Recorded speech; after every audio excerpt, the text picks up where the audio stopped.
Clinched a playoff berth for the first time since 2007, a week ago at Everbank Field, destroying the Houston Texans 45-7. Today on Christmas Eve, the Jaguars can clinch the AFC South for the first time ever with a victory over the 49ers at Levi's Stadium, but they may have it won before kickoff if the Rams beat the Titans in Nashville. Good morning, Blythe and Tony. I think I'm a little too excited this morning. Nothing wrong with that. Look, and I expect an apology from some of the fans out there. Oh. Honestly, for 2 months I've been going on this show. I've been going on Jaguars Today, and I've been saying this is a playoff team. They're going to win the AFC South. Yep. And everyone told me you're not allowed to say that because you're not allowed to jinx it. Like anything I say has anything to do with the reality of the world out there, right? But the moment I mentioned it, people were like, you can't say that. You can't say the Jaguars are going to the playoffs. What, are you kidding me? I can say it, and we can all say it now because the Jaguars are going to the playoffs.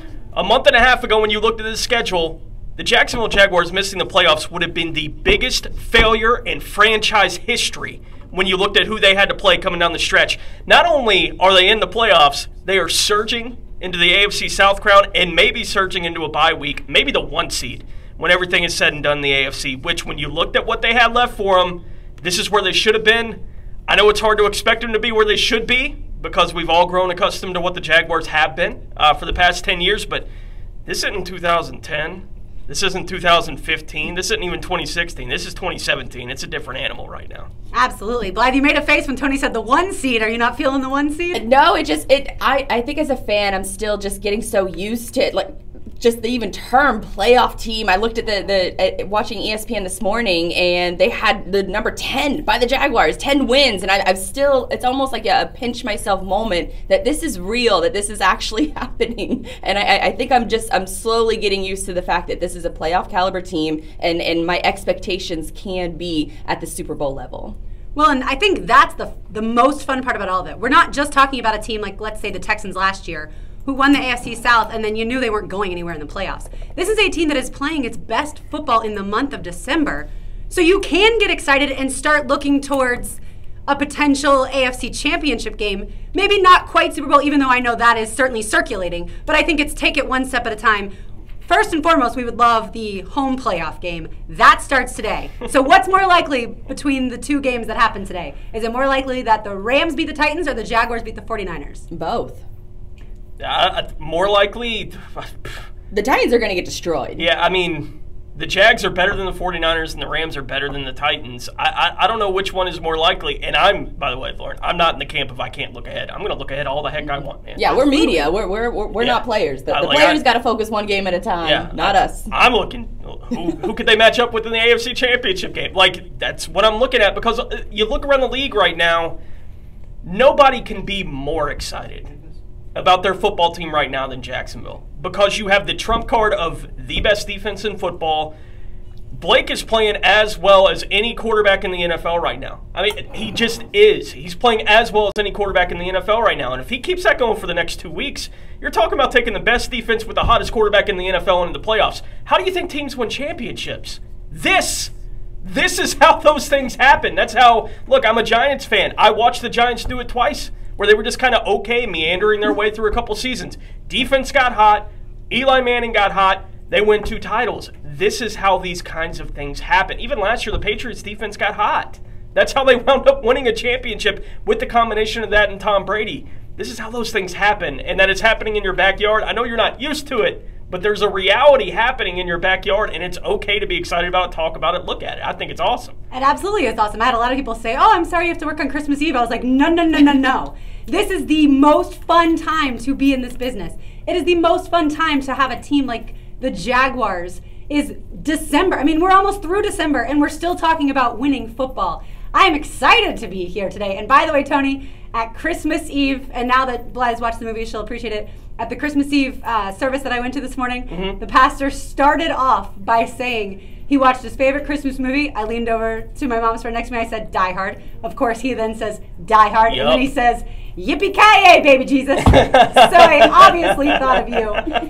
And I couldn't wait to share that with you. Oh, that's so good. Yeah, so the Jaguars have won 7 of 8 games to take a 2-game lead in the division and have an AFC best 9-2 conference record. That's right, better than the Steelers, better than the Patriots, AFC best 9-2 conference record. So Blythe, are you still giddy over what's already happened? Because I know you're saying you have to pinch yourself.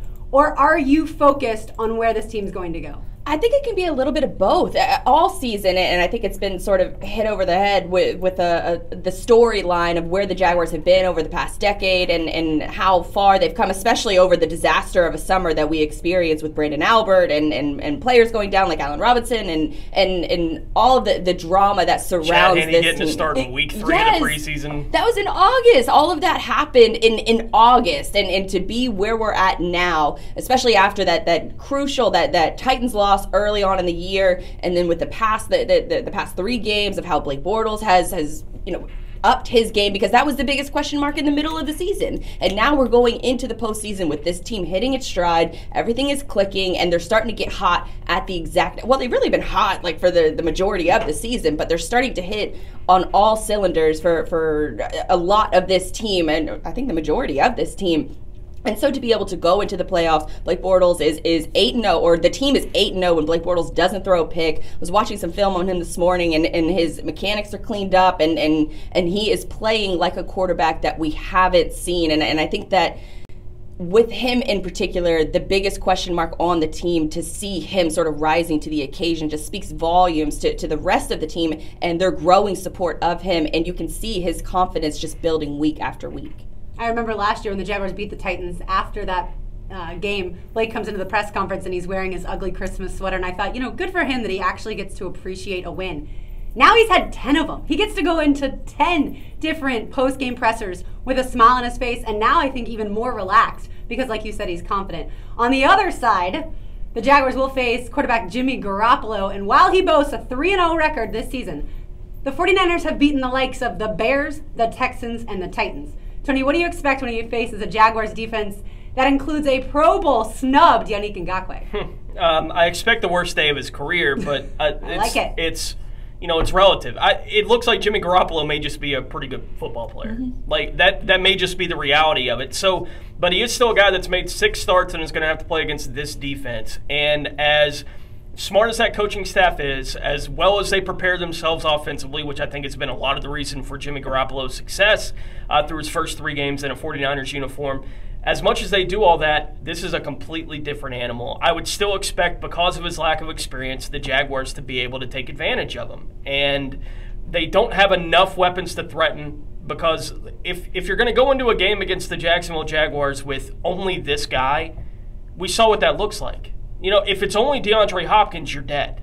They're going to be able to take away one guy. And Marquise Goodwin, as well as he's playing for the last month and a half and having a career year in San Francisco, he's not DeAndre Hopkins. It's just they don't have enough to threaten the Jaguars with what they can do offensively, that it just doesn't feel like they should be able to win this game, because they just can't do enough to threaten what the Jaguars do so well, which is play defense. I just wonder, though, how much of an emotional upgrade Jimmy G is to the rest of that team. Because they're kind of, it's almost sort of similar to the Jaguars in that the 49ers have been used to losing for a while now. And then this season, finally, with the addition of Jimmy G, then you notice sort of an emotional uptick with the rest of the squad. And it's palpable even for the fan base, too. And I wonder how much of that influx of emotion, positive emotion, helps them win this game.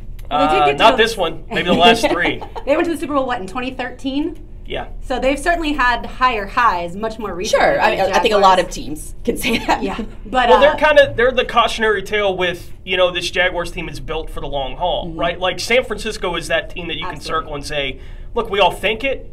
There were a lot of people in San Francisco who thought it too. There were a lot of people in San Francisco that thought they had found their quarterback. And that was the Kaepernick thing. They committed to Kaepernick long term. When you make the decision at quarterback, everything else changes. And they missed. Kaepernick just wasn't as good as they thought he was going to be. The defense had a window that was open for about 4 years. They were completely dominant for 4 years, and then the window closes. And unless you find the quarterback that can carry you through to bridge that kind of gap, then the window is a lot shorter. Now, I think the Jaguars are in like a 2, 3, 4 year window. I think that's what we're at with what they have defensively right now and how young they are and how put together they are. I think all that's there. Obviously, offseason is going to be about whatever decision they want to make at quarterback, and Blake is making it more difficult by the moment with what he's doing right now.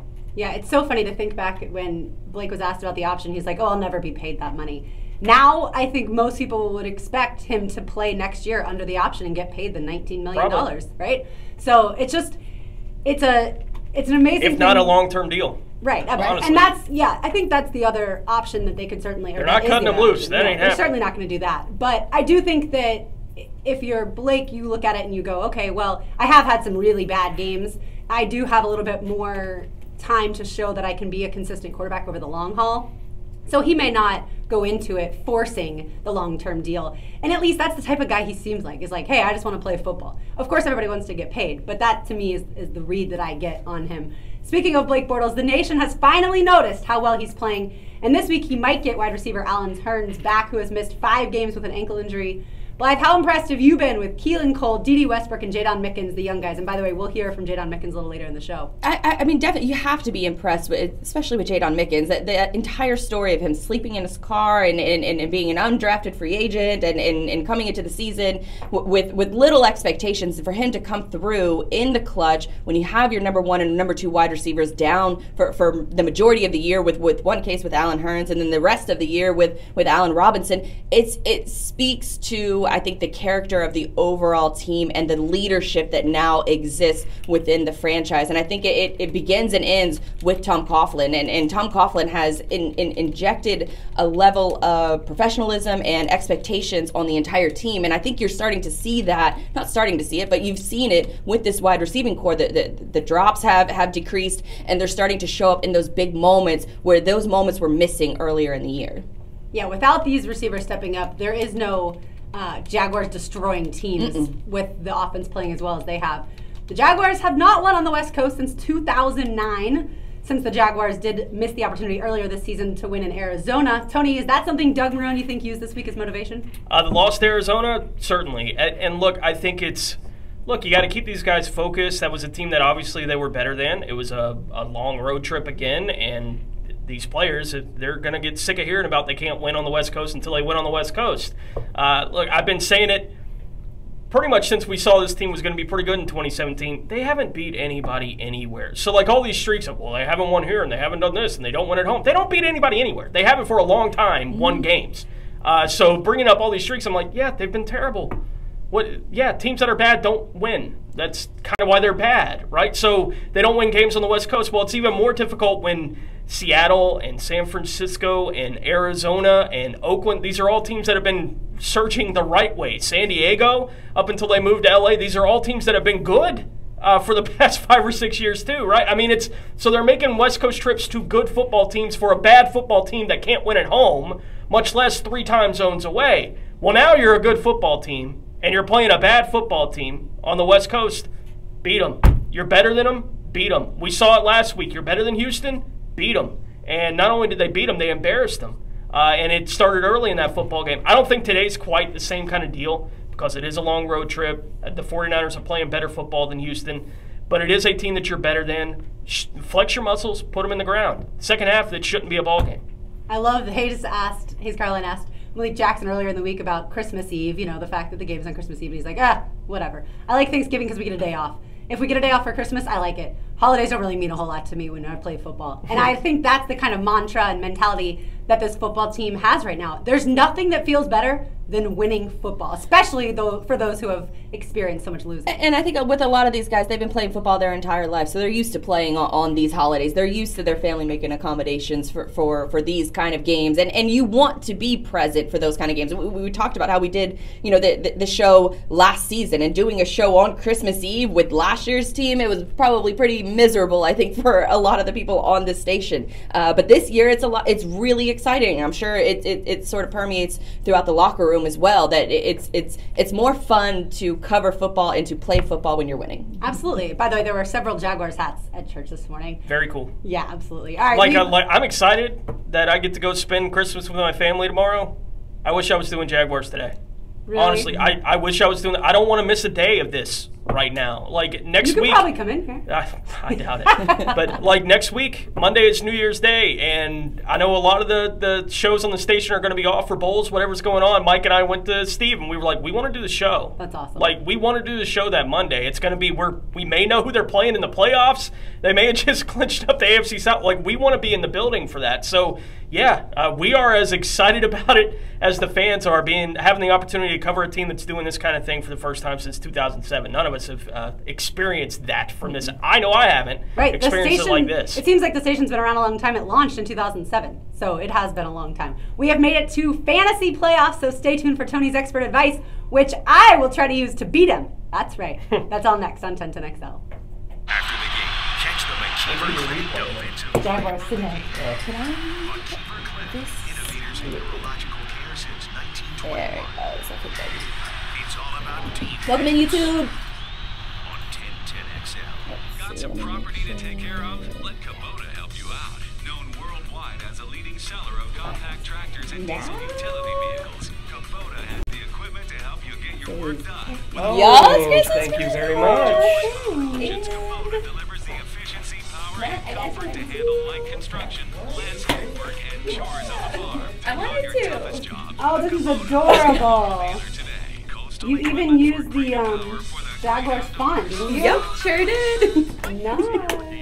reminding you that the infamous gourmet almost famous bologna is now available. Well, that's awesome. Thank you very I much. love I the didn't want confetti. to jinx it, so I had to wait What did I until we just say? actually No jinxes. secured the playoff win. So cute. That's awesome. Thank you very much. There's a little stress reliever inside the cup. There's cough drops in case you're cheering so loud. You got it, right? So go out and make You're welcome. That's adorable.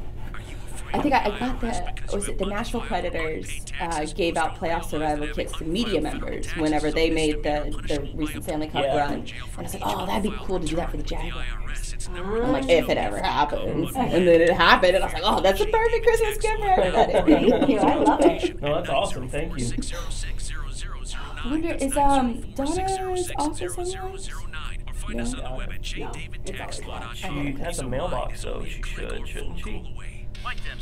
Oh, she's a mailbox. Yeah. But that you this can put shouldn't in. fit in. I have for Donna, Baby, Steve, and Tyler. Limited time offer and tire special. You're already getting the lowest wholesale prices in town, so why wouldn't you take advantage of a $25 gift card for the holidays? Only in December when you purchase Oh, Either that or those just- boxes, I don't think will fit in there. You're talking about the ones at the If end? they Yeah. don't, you could just give them the, get the whole bag to Donna on Tuesday. Oh, yeah, that's She'll true. make sure Okay. she gets it. Is she going to be here on Tuesday? This is Mark Brunell, and you have That's found what I the thought best she was only Jaguars going to coverage in be here. Jacksonville. Maybe I misunderstood that she 1010XL was only going to be here and during the 92.5 day. FM. Take the No, she said she guesswork didn't out have of to work gift during the giving day. with Oh, Except okay. during the day, yeah. Gotcha. Discover specially curated gift sets for everyone on your list, like the Wonderland bracelet gift Did set. you see Alyssa's for the woman who video likes to of the sparkle in seals? sync with the season. Find wonderful No. gifts that are wonderfully thoughtful. Shop Pandora Jewelry now and gift something wonderful. Gift sets available sweet. while supplies last. Available at participating retailers. Hello from Brazil, go Institutions. Jags. Hello to Brazil. And hello to Alex from the UK. Make some noise if you think the Jaguars will get the win tomorrow. And it's all these sea lions at the San Francisco Pier. That's the fun part about getting to travel. Merry Christmas. You too. Oh, Merry thank you, Christmas. Scott. Merry Christmas.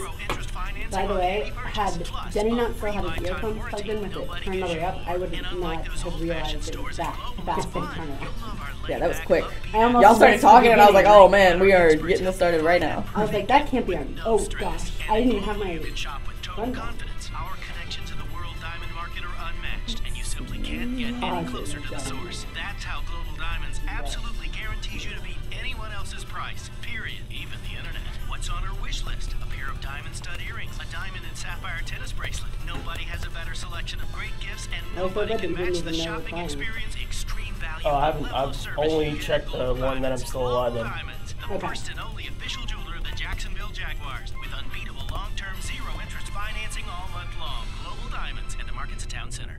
What if we told you there's a That quick, one, easy way I to get think rid I'm of the gonna daily win. hassles I of think I'm gonna contacts and win. glasses? I've thought that for a while now. What if it could cost as little as $250? Yeah. just You're happened- projected to beat me. True. I just All happened to thanks fall into LASIK Kamara. Plus. Now, for a limited time That's how I only, lost in my one league, is because LASIK Plus can Kamara help went out fix with a your concussion. vision for only $250 per eye. Beautiful. With It's the over only thing I've ever 1.5 loved coming out of million Tennessee. procedures performed, LASIK Plus will recommend the best I'm in the treatment Super for your Bowl and nearsightedness, one of them. farsightedness, And or Ezekiel Elliott astigmatism came back. for a So lower price I tag hope of he runs. Oh, I've been Uh-huh. my roommate garbage. Like we're in some league where we both got eliminated weeks ago, and he was like, "Hey, we're head to head this week." It's like, I haven't looked at it since playoffs. And he was like, "Well, we're head to head." I was like, "I ought to put Zeke back in the lineup just to show you up." I held on to him the whole time. You won't believe your eyes Because I came Like, towards the so end of it, close like, to cutting him yeah, so many times. I almost did it, and then I was like, but if I give him up, somebody that's in the playoffs is going to get it. Like, I don't want to give anybody else that unfair advantage. That's still alive in the playoffs. Bushnell is the #1 rangefinder in golf, and right now you can save $50. And there was on the always Pro somebody Edge else 2, I could drop if I needed to make away with it. Patriot packs, and save $50 on the Excel Watch. Why does it say Give for the me gift of every distance time, with like, TaylorMade this new fucking with bomb? irons, P790s, Thank and ya. CGBs. Saving the most complete tour ball. It wasn't really TP5, directed at him, though. It was more TP5X, like now towards the down. $39.99 a dozen. And gift cards are the perfect pick for Screwing the up my hardest team. shot for golfer. Buy with confidence at Edwin Watts, home of the 90-day satisfaction guarantee. 10XL. The truth teller Rick Ballou on behalf of my two daughters, Ainsley and Keegan, a very Merry Christmas to you and yours, and how about a safe and happy New Year? He's got a shiny nose. Shiny. I'd even say it glows. Who is this week's sweeper? Who's got breakout potential? Who's a bust?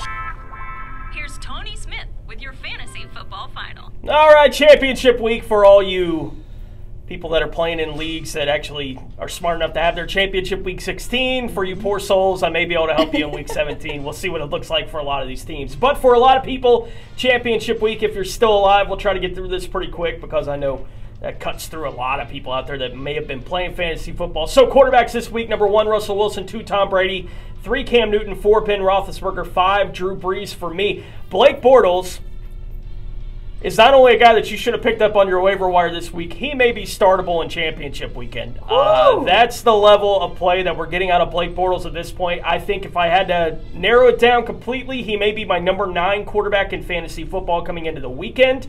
That's ahead of guys like Nick Foles, Dak Prescott, Kirk Cousins, Matt Ryan, Tyrod Taylor, Jameis Winston, Derek Carr, Marcus Mariota, all those guys. I would play Blake Bortles ahead of all of those guys if it was my choice to make this week. The couple of leagues where I'm still alive for a championship, I fortunately have good enough quarterback situations where I didn't have to make that choice with Blake Bortles. But if you've survived this long, Blake is a viable option this week. Obviously, don't play Jimmy G going up against the Jacksonville Jaguars. And that kind of gives you the idea of the lay of the land with fantasy football as well, with the guys that you should play. Matt Stafford remains a top 10 play every week that he is out there on the field. Running backs this week, Le'Veon Bell 1, Todd Gurley 2. Zeke Elliott is back, and they're saying he may get 35 carries this week for the Dallas Cowboys. Feed him, running back. Feed him. He is at 3. Alvin Kamara 4. Mark Ingram coming in for me at number 5. Other running backs to consider this week: LaShawn McCoy, obviously a guy you're going to have in a lineup week to week. Melvin Gordon remains a high volume play. Leonard Fournette's a guy that it sounds like he's going to go this week. So if Leonard Fournette's in the lineup, again, not a whole lot of better bets in fantasy football to get 20 carries and a chance at a touchdown. There just aren't. So if Leonard Fournette is healthy enough to play, then he's healthy enough to be in my lineup in championship week. Really like Devonta Freeman. This week, Christian McCaffrey, it was nice to see him get in the end zone. Kenyon Drake is such a high-volume guy there in Miami, and they don't have a bunch of options in the offense. And they got a pretty good matchup this week going up against Kansas City. Dion Lewis playing Buffalo. I expect a big game out of him with Rex Burkhead no longer being available in the backfield. If you're looking to get sneaky and you want to gamble, maybe Mike Gillislee gets goal line work again. If you're really desperate and you happen to make championship weekend and you lost a guy or two and you're looking for a flex, maybe Gillislee's a guy that you can consider. Joe Mixon sounds like he's going to get back in the lineup.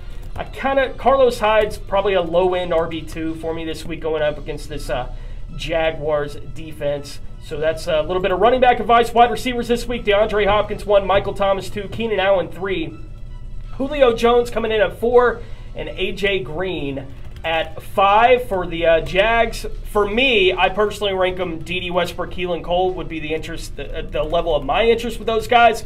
Mike and I have been discussing this, debating this back and forth all week. Keelan Cole's the hot guy. So if you want to put the hot guy in your lineup, I got no issue with it. If you want to put D.D. Westbrook in your lineup, I got no issue with it. I think their quarterback is a top 10 play this week. I think they're both very viable options in fantasy. I wouldn't put Allen Hurns into a lineup yet. Unsure whether or not he's even going to be able to play. Them activating Jalen Strong makes it that much more difficult to feel good about Allen Hurns even getting the opportunity to play for the Jaguars today. But look, Marquise Goodwin has been a guy that's been a low-end, really wide receiver 1 since Jimmy Garoppolo got into the lineup. Obviously a much tougher job for him this week going up against this Jaguars defense and secondary. So maybe a low-end wide receiver 2, high-end wide receiver 3. I still think there's just not enough options in their offense for him not to be a guy that's going to be counted on for 6 to 8 targets. I don't know what you expect him to do with any of those targets today, though, going up against this defense. Jarvis Landry, Love in Miami going up against Kansas City. Brandon Cooks, Mike Evans. Man, welcome back, Mike Evans. And you talk about an offense that has no options going into this week's game. Mike Evans with Deshaun Jackson out, with Cameron Braid out, with the other tight end out, O.J. Howard. He's going to be out this week as well. There's just not options in Tampa Bay. If you want to throw a flyer at Chris Godwin, God bless you, in fantasy football this week, but I guess it's a viable option. Pittsburgh is another one of those situations where you're trying to figure out what to do with it. I would tell you Juju Smith-Schuster, Martavis Bryant are must-starts with Antonio Brown out. So if you're having to make that kind of call, that would be the direction I'd go with the Pittsburgh passing game with Antonio Brown out for the rest of the regular season. Jesse James? It's okay. It was a catch, wasn't it? Yeah, it was, yes. Rob Gronkowski 1, Travis Kelce 2, Zach Ertz 3, Evan Ingram 4, Greg Olsen 5 at tight end for me. With the rest of my top 10, Jimmy Graham 6, Delaney Walker 7, Jason Witten 8, Jesse James 9, and Jared Cook coming in at 10. Delaney Walker dropped a very significant pass in last week's 49ers-Titans game. He did. Yeah, so I'm sure Delaney Walker fans were not happy about that, and obviously Titans fans weren't happy about that either. We're about to talk about the Titans and the Texans and the Colts, but first I have to know, is all of your Christmas shopping done? Tony, yours better be because you have to work all day. Oh, yeah. Mine's been done. Been done? Yeah. I'm organized for Christmas, man. Nice. Like I get it done. Usually about a week out, I'm usually done. I finished the majority of it, but I did have to stop into Sports Mania yesterday, which was packed, and it was kind of cool to see that it was packed with so many people buying Jaguars gear. I got the final couple gifts, and then I'm set. I haven't. The only presents I've wrapped are actually the ones in the studio right now, so I still have to wrap everything, but I'll be doing that during the game today. I got it all wrapped. I got it all ready. Like I've already handed out a bunch. Like yeah. I wish I could pay somebody just to wrap all of my presents because I absolutely detest it. Sounds like Tony's a viable option. No, I'm a terrible I'm a terrible rapper. Like everyone always like if you rapper put with an R, or rapper with a W. W and R. Either way it works. But like if you put all the presents that everyone's bringing to a party together, you could pick mine out. Same. Like it's like there's Tony's wrapping job. He just folded it like he didn't care. It's all covered. You can't see technically what's on the other side of that paper. That's the level of my wrapping. Bags and tissue paper for everybody. Yeah, I see. The only problem with that is I like, especially for the kids, I want them to be able to rip open, you know, because as a kid you loved being able to open presents. So yesterday we did it with my nieces, and I just loved watching them. You know, they're so cute. They open the first present, and it's like, okay, on to the next one, on to the next one. And then after everything's open, then it's like, okay, now I can actually evaluate what I got. But in the meantime, it's just like you could wrap up almost like a box. It's almost like cats and catnip. You just want to dive in. I loved it. Yeah, I did a lot of shopping yesterday, but got it done early, so avoided most of the crowds. I enjoy going out in the crowds after I get my shopping. I like just watching the panic on people's faces. Like the last couple days, I've been at the town center, and then I went to like a couple different spots, like Walmart. Walmart was fantastic. Oh my gosh, for people yesterday. Watching? Yeah, it was. I just walk in because I need nothing. Like I am there just to hang out for a couple minutes because I happen to be driving by, and it was so fantastic. Like watching these people, they're getting these gifts.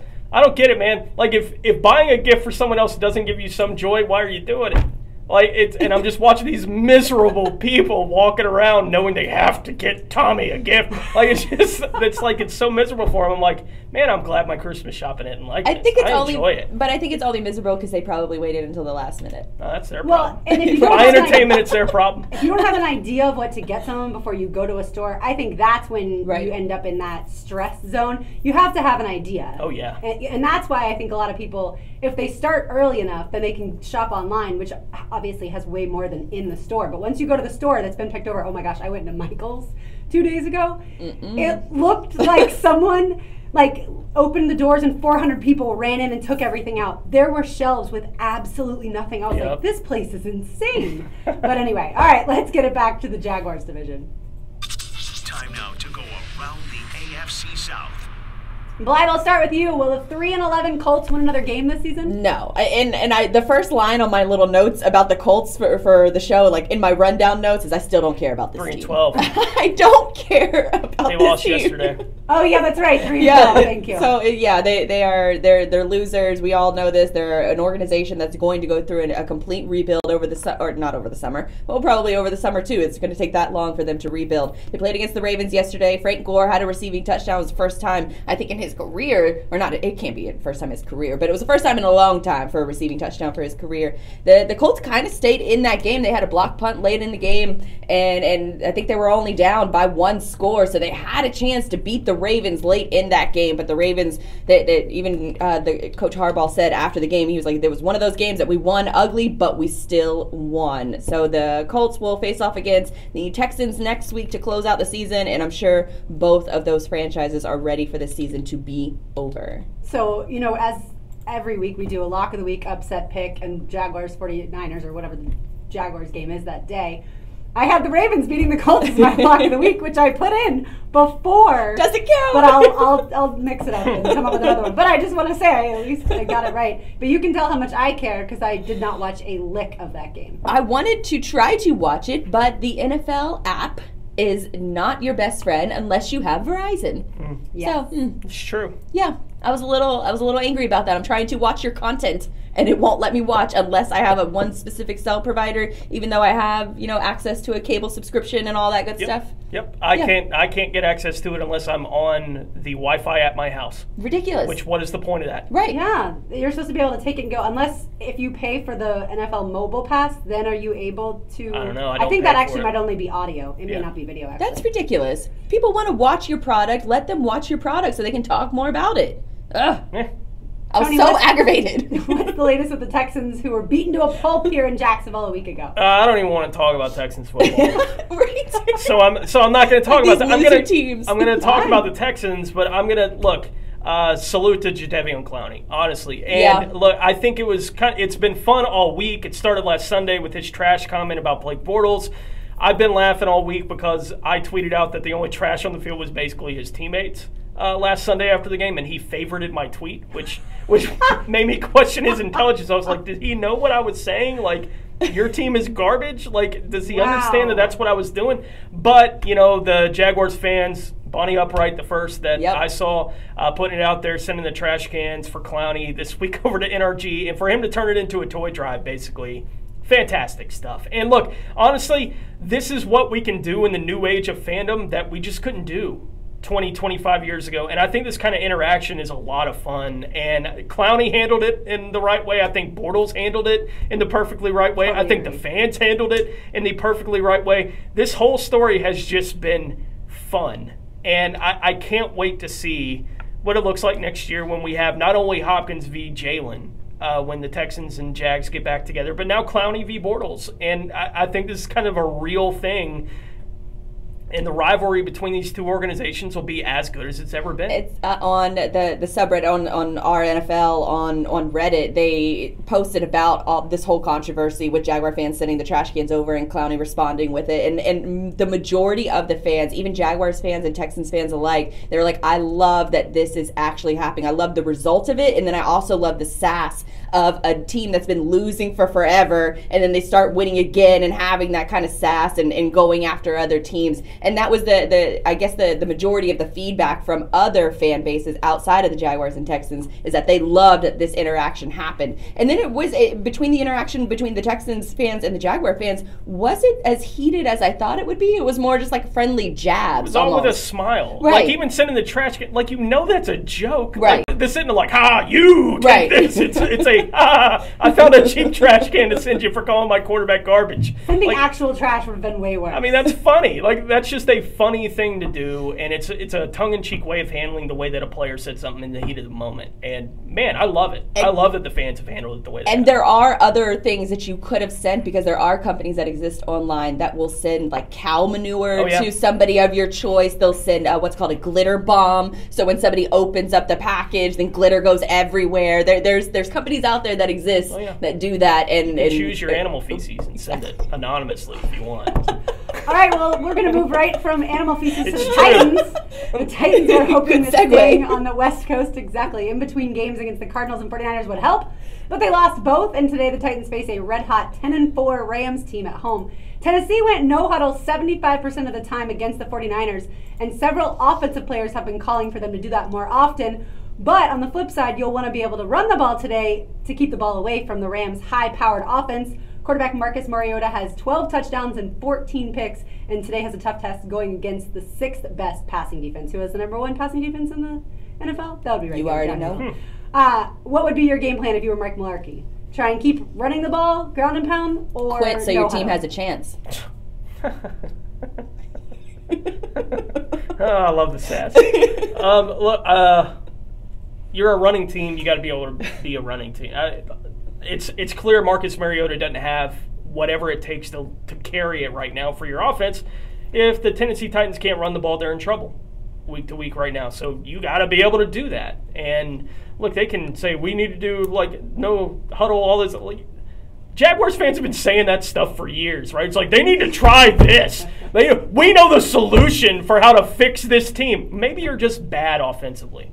Maybe that's what's actually happening in Tennessee is they're just not very good on that side of the football right now. So you go back to being who you are. And if you can't run the ball, then Tennessee's going to be in trouble in a game. That's just where they're at right now. Yeah, I don't think there's any way the Titans are beating the Rams either. We will break down how the Jaguars beat the 49ers. That's next on 1010XL. The all-new Duval Ford. I didn't hear what you said. Oh, no, I said Mike Mularkey should quit before Oh, to give his team a chance. okay, gotcha. Good old Mularkey. I think I did it. I posted about this on Facebook, but in case you haven't seen, this is the 904 net shirt. Don't pay attention to that little bit of deodorant. But if you wanted to get one of these shirts, go to, I think it's the official 904 net page on Facebook, and you'll be able to find some, spend a little bit of Christmas money that you hopefully will get tomorrow, and then you can buy yourself a Christmas present. I tried to find so many of the custom shirts over the weekend, from, just all the local companies. I couldn't really find anything, especially at Sports Mania was all sold out. Even the regular t-shirts, for Ramsey and things they were sold out. It was a challenge, but it was cool to see Sports Mania so packed.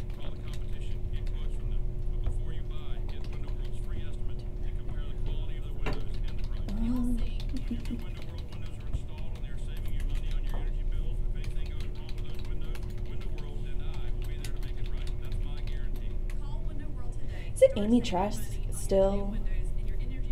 Amy Trask? Isn't she still with the Raiders? I don't know. She's This guy. almost like their CEO. So annoying. I don't know why I engage with some people. Oh, is that the text line? Yeah. I never look at it. Because I feel like they're always just mean. At least that's the ones that they read on the shows.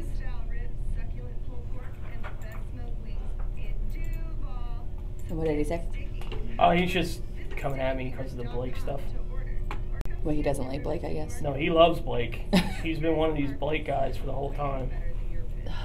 In the offseason, Tony was saying there was no way we make the playoffs with Blake. I never said that. Y'all radio people can say a bunch of shit, and when something is finally right, I told you so. And I told him, I never said that. I may have thought it, but I never said it on air. I try to leave space for the unexpected. Dude, you're a lie straight up. You said no way this team can win with Blake. Amazing.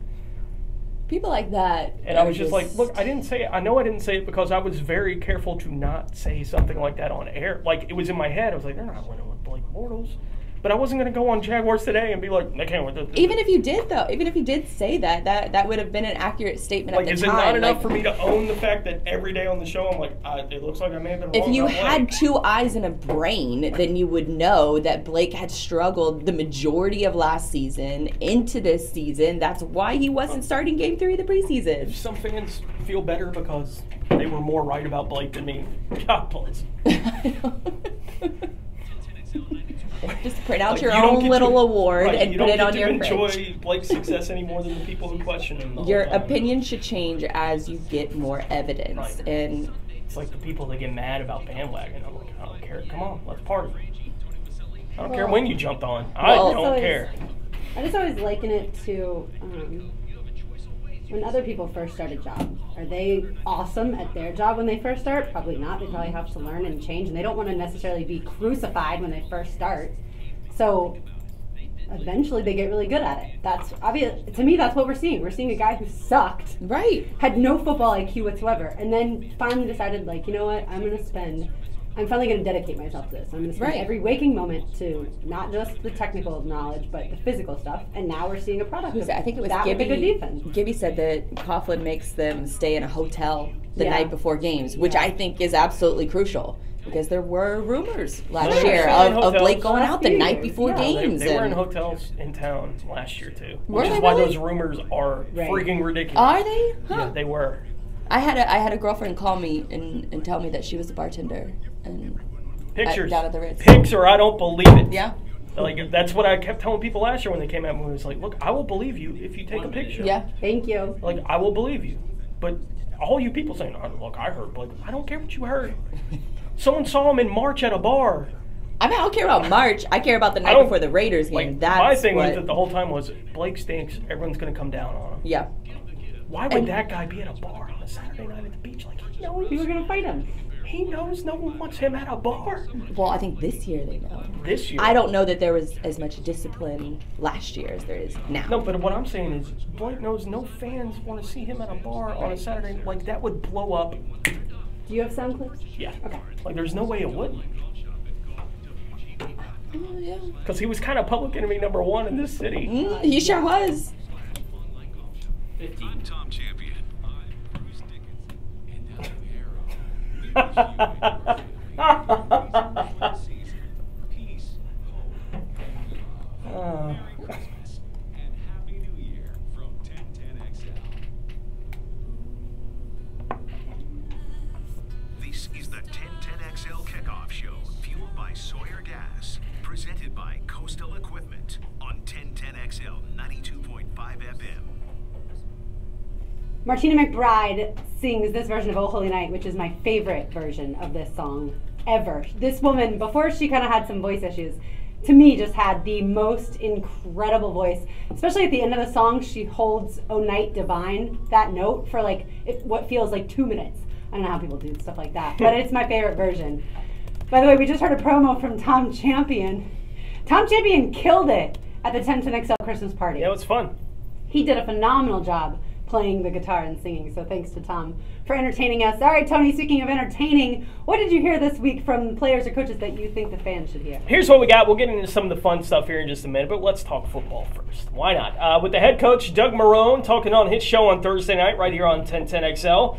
He was asked about, what's on their plate today, which is an opportunity to go out there to the West Coast and win the AFC South, potentially, with a win today against San Francisco. Maybe it's wrapped up before they ever take the field with the Rams playing the Titans today, but they have the opportunity, fate in their own hands, to go win the AFC South today. Doug Marrone was asked about that. At the end of the day, you win, and obviously that's what's the carrot, saying that's out there. But, you still have to, focus on the day, focus on what you're doing now, making sure you're prepared, and, getting ready, because it's very difficult. Like I always say, and some people realize this, some people don't, but people in 15. It's very difficult to win on the road, and, we're about ready to go for a long road trip.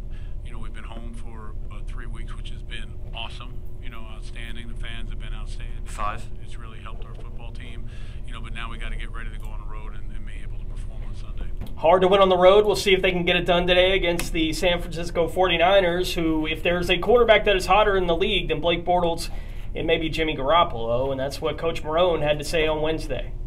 Well, he is the hottest quarterback in the league right now. Obviously, what he's done in the last 3 games, and you look at the history, you talk about guys like Joe Montana and Steve Young, and, they weren't able to do, what's going 15. on right now. It's a credit to, him and their coaching staff and the rest of the team on offense. So, the guy's never lost a game. You better make sure you understand what you're going against. 5. He's won, and right now he's the best quarterback, in the league.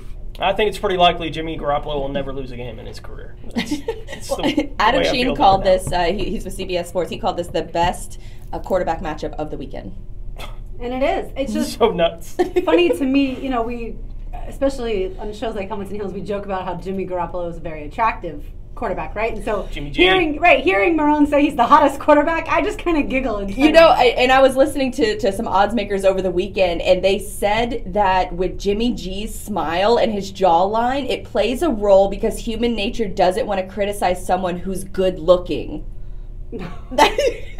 And if you look, he went back. The odds maker went back. He said, if you go back to the 1900s, every American president has been taller and better looking than an average man at the time of his election. So they say it's a factor because this proves that even men tend to support someone who has good looking characteristics. I have heard before that. I've read before that. Isn't that wild? That's one of my keys to the victory. So can rise in NFL draft boards the more attractive they are. I have read stuff like that. I don't know that plays anything into it. Well, it plays a role in the odds makers' perspective. So where are they going to put their money and where the crowd is putting their money, and that plays a role. So if you look at like where the majority of the money is going to in a specific game, you have to take that into accountability because a lot of people could be betting just on the 49ers just because Garoppolo is an attractive man. Well, I know I was just trying to think of something mean to say about Jimmy Garoppolo. And I couldn't because he's just so darn dreamy. And now back to the Jaguars kind of fun stuff. Jalen Ramsey, we always hear from him every week. Jalen was asked about, how much he believes in this team, and he actually commented on why he believes this Jaguars team is going to make it to the Super Bowl. So we always believed in each other throughout when we first got together way back when. Now other people are just starting to believe it as well. It's just starting to be a little buzz going on around about it. But, I feel as some of my teammates got snubbed from the Pro Bowl who could have easily been in. We just I'm going to keep playing my ass off. 15. All the other guys will too. We're going to keep grinding week in and week out, take it week by week. So, that we can all play on the biggest stage there is. The Pro Bowl is definitely cool. It's a huge stage. 5. But the Super Bowl is the biggest stage, and we would like to be playing on that one soon. No doubt. Hopefully these guys aren't available for the Pro Bowl. They'll be a little busy getting ready for a game that weekend. We'll see. It's still a few weeks away. Blake Bortles, we kind of mentioned the Jadeveon Clowney thing with him turning the trash cans into gifts for a bunch of kids in his local area. That's awesome. But Blake, the last couple of weeks, he's had a couple of all-pro level players take shots at him in these post-game locker rooms. As Earl Thomas 2 weeks ago said that Blake is a trash quarterback, and Clowney said he's a garbage quarterback, and the fans have had a little bit of fun with it, but Blake was asked about that this week as well, about the comments of Earl Thomas and Jadeveon Clowney. I think everybody's different. I was always taught and thought that you give praise to the people you're playing when they beat you, or 10. when you beat them. But guys are taught and believe different things. So not everybody's 5. They have the right to voice their opinion and do all that. So they can do what they want. That's so good. That he's so under people's skin. We're here in the city. We've been covering this guy now for 4 years, and we're all trying to readjust, right? I get it from a national perspective. You look at Blake and go, this guy, you're getting beat by this guy? I get, because you haven't been paying attention to what's been going on this year. We've been trying to catch up with it here, and I can imagine nationally they're just like, what?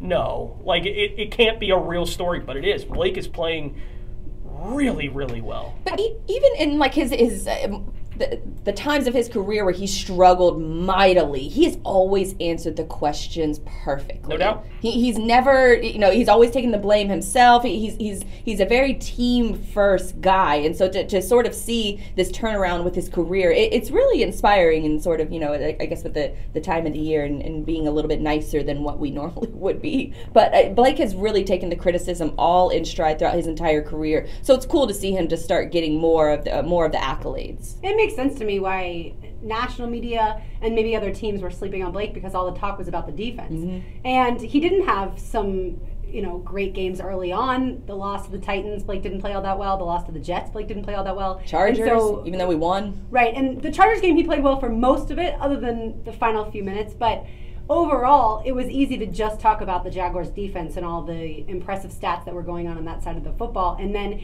Blake started beating teams like the Colts handily, and people still weren't taking notice because it's just the Colts.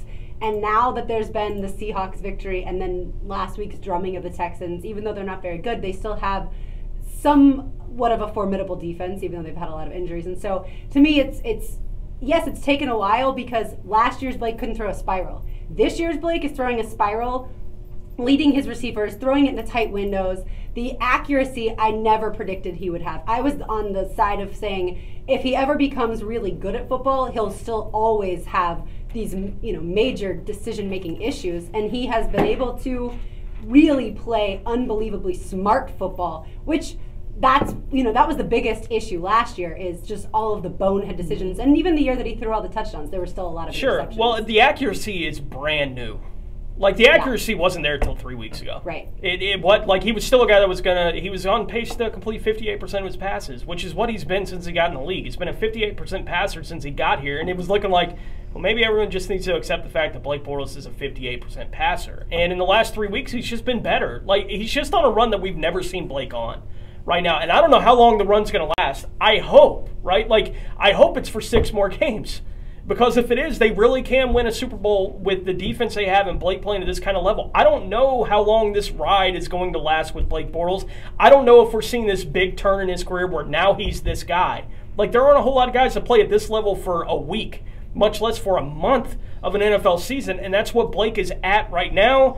How long can they survive with Allen Hurns not being able to play? If Marquise Lee isn't going to be able to play, they already are without A-Rob. They're getting nothing out of tight end. Like, how long can you continue to do this? The reason they're able to do it right now is because of the level that Blake is playing at. And it's giving young guys an opportunity to reach their potential at the wide receiver spot. How long is this bubble going to be floating? I don't know. But Super Bowl. But I'm enjoying the ride while we're on it. Absolutely. As well you should, as well all Jaguars fans should, and I think they absolutely are. If the Jaguars shut out the San Francisco 49ers today, the Jaguars will have allowed the fewest points through 15 games in franchise history. How did the Jaguars do that? Now, the keys to the game on 1010XL. Brought to you by Instant Keys. Fast, professional, honest locksmith service. All right, I'll kick us off. Dominate right tackle Zane Beadles. That's right, not right guard. Right tackle Zane Beadles, who was moved to tackle after Trent Brown was injured. Zane gets to go up against Dante, Yannick, and Calais Campbell today. Good luck there, Zane. We've seen you in Jacksonville. We don't want you at our right tackle position, I can tell you that for sure. Yikes. I wouldn't want it. That is not going to be a very He's a Merry guard, Christmas. and he has to play tackle against them. That is not a Merry Christmas. All right, Blythe, what you got? My first one is going to be the limit turnovers. I think that can be said for every single game in the NFL every single week, but specifically with the Jaguars because they're 8-0 on the season when Bortles doesn't throw a pick. And we all know the turnovers play a huge role in these games, but clearly the confidence level of Bortles has been tied to not throwing interceptions, and in order to keep that trend going in the right direction, specifically with the playoff run, I think it starts today. We've been talking about how great the passing game has been, so that's another one of mine. Keep taking advantage of the teams selling out to stop the run. You can do great things if you can throw the football accurately, which is what we've seen Bortles do over the last month. And when teams are going to put 8 in the box, just have a field day with the wide receivers that you've got with such speed out of these young guys. That's what's been so impressive. It may be like the biggest difference maker for the last 3 weeks is that they're finally threatening down the field. Yep. And they weren't able to do that through the first half of the season, basically just not enough. And they're finally able to do that, and you're seeing that open things up over the middle. The crossing routes are there for this football team right now. My goodness, would I love to see what it looked like with A-Rob. With someone able to take the top off this defense. Though maybe Blake doesn't develop this way if A-Rob's healthy. Like, honestly, maybe it helped them. I don't know. That's a hard thing for me to say because A-Rob is better than a lot of the options they have out there, but maybe it did help Blake with having to spread it out a little bit more with A-Rob not being available. And I think it's, going into this one, to me, it's kind of like the Jets game, but they didn't do it in the Jets game, and it's the reason they lost. You're better. You're better than the San Francisco 49ers. I don't care what they've done the last 3. You're better. You're a better roster. You're a better football team in 2017. So the turnovers and the big plays are the only way you get beat in these types of football games. They can't happen. They didn't allow much of that against Houston last week. Against Seattle the week before, we saw it late in the game where the defense gave up a couple of big ones. Right, we saw it the week before that with T.Y. Hilton getting in the end zone for 40 yards out. We were like, this is a trend that needs to die, and it needs to die right now. Well, Telvin Smith came back and it died. So maybe Telvin really was the difference. But big plays, turnovers, if those things don't happen against the Jaguars today, San Francisco can't beat them. Yeah, I totally agree. Just play your football. That's really the bottom line. All right, we will get to the injury report a little later in the show because coming up next, We're going to head out to Sacramento to chat with Christina Werner, chief meteorologist for Fox 40 News. That's next on 1010XL. I didn't want to keep her waiting too late, so during football season. Each time Jeff Lageman breaks down the film and shares his insights with you, courtesy of Rocket Law, BL Real Estate Law, 1010XL. No, I only like the turkey and cheddar. Pepperoni pizza is my jam. There's a bunch of how do you explain Trump on the text. Yeah, because the president, when you were like, a lot more of attractive than the average man. Oh. Tony and I looked at each other like, not this time. Oh, well, taller. He is taller than. So that could play a factor. No, he's not attractive. I want to clarify that. But he is really tall, Trump is. He's got the answers that Farrah like one of your homeowners insurance coverage. Like that's been a thing with Trump. Like someone mentioned how tiny his hands are. He's not an NFL wide receiver. Why does it matter? This was years ago. Like I would have never noticed if I had. Marco Rubio, I think, was the first person to bring it up. That when he was like throwing a Hail Mary to save his campaign. But it was like he started writing whoever it was that criticized his hands like in gold leaf. Like once a week he would write a letter. Because that's who Trump is. Like, he's so petty. It's just that kind of thing. But he does. Like, I noticed it immediately. Like as soon as someone pointed out, I was like, something timeless like the new Spirit Christmas collection with classic holiday icons hand finished in sterling silver. Or put a modern twist on your gift by choosing holiday charms in Pandora Rose. New for this season. Give the gift of Pandora jewelry this holiday. All right, we'll put after Jada Dickens interview. That's when we'll do it. Donald Trump is 6'2". That's pretty tall. Brian told me that he said, I don't care. Brian told me that he said he would date his daughter if she wasn't his daughter. Yeah. He said that. He said a couple creepy things about his own daughter. That's borderline really weird. fireable. You can't say that. I don't even think that was the creepiest thing he's ever called him. He's called, like, very attractive, like, commented on her physical attributes. I'm not talking about her face. Oh, God. I got a letter this week. I don't know why I got the letter. From Donald Trump, inviting me to be a member of his presidential advisory council. He says I am part of the grassroots campaign. I was like, where is this coming from? I was like, I have no idea what why I would be getting are you on, and how do I avoid it? I am a registered Republican, but I registered Republican because I wanted to vote against Donald Trump in the primary. Like I was a Republican, and like I was like, I don't know, this guy knows. And now I'm part of the Presidential Advisory Council. I filled out the survey. Just show up. They will just. You're an idiot. We gotta take our country. Brian told me how Obama was like two of the top 10 most retweeted tweets. This is the younger Trump in the top 10 at all. I was like, which surprises me because I feel like people are always retweeting. The last question in the survey he sent me to fill out was like, it was a donation question. Do I want to donate to the RNC? Right, like how much? It's like in big bold titles. Yes, I support President Trump. I want to donate X number of dollars. And it was like, yes, I would like to donate, but can't at this time. And the third option. These were the only three options. Right? It was yes, I support Trump. This is how much I'll give. Yes, I support Trump, but I can't give right now. Third option was no, I do not support President Trump or Republicans. He's so aggressive. Wow. That's almost like the email sign-up boxes that you'll see now, and it's, do you want this coupon? Yeah. It's like, no, I don't like saving money. Right. It's like, you asshole, I didn't ask you for this. Did you see the South Park with the giving the dollar at the grocery store? No, it wasn't a recent episode? Foods, it was like 2 seasons ago. Oh. And it was like, Randy didn't want to give the dollar, and he was like, well, I already did my charitable stuff. And the guy's like, okay, well, you can just take your receipt from the little girl's mouth. It's like, what? It's like, it's the sandwich she's holding in her hand. You have to pull really hard. She's hungry. And then he gave the dollar, and they were like, oh, it's like an onslaught. You gave a whole dollar.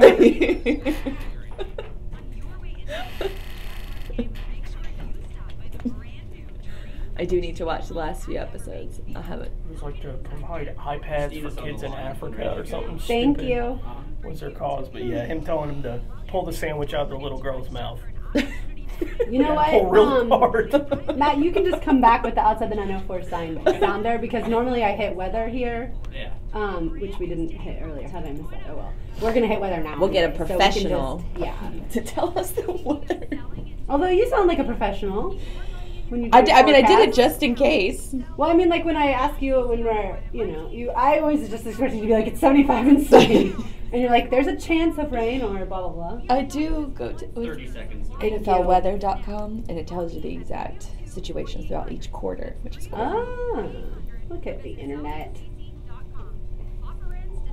21-6 career as a starter in December. That's pretty good for Cam. Yeah.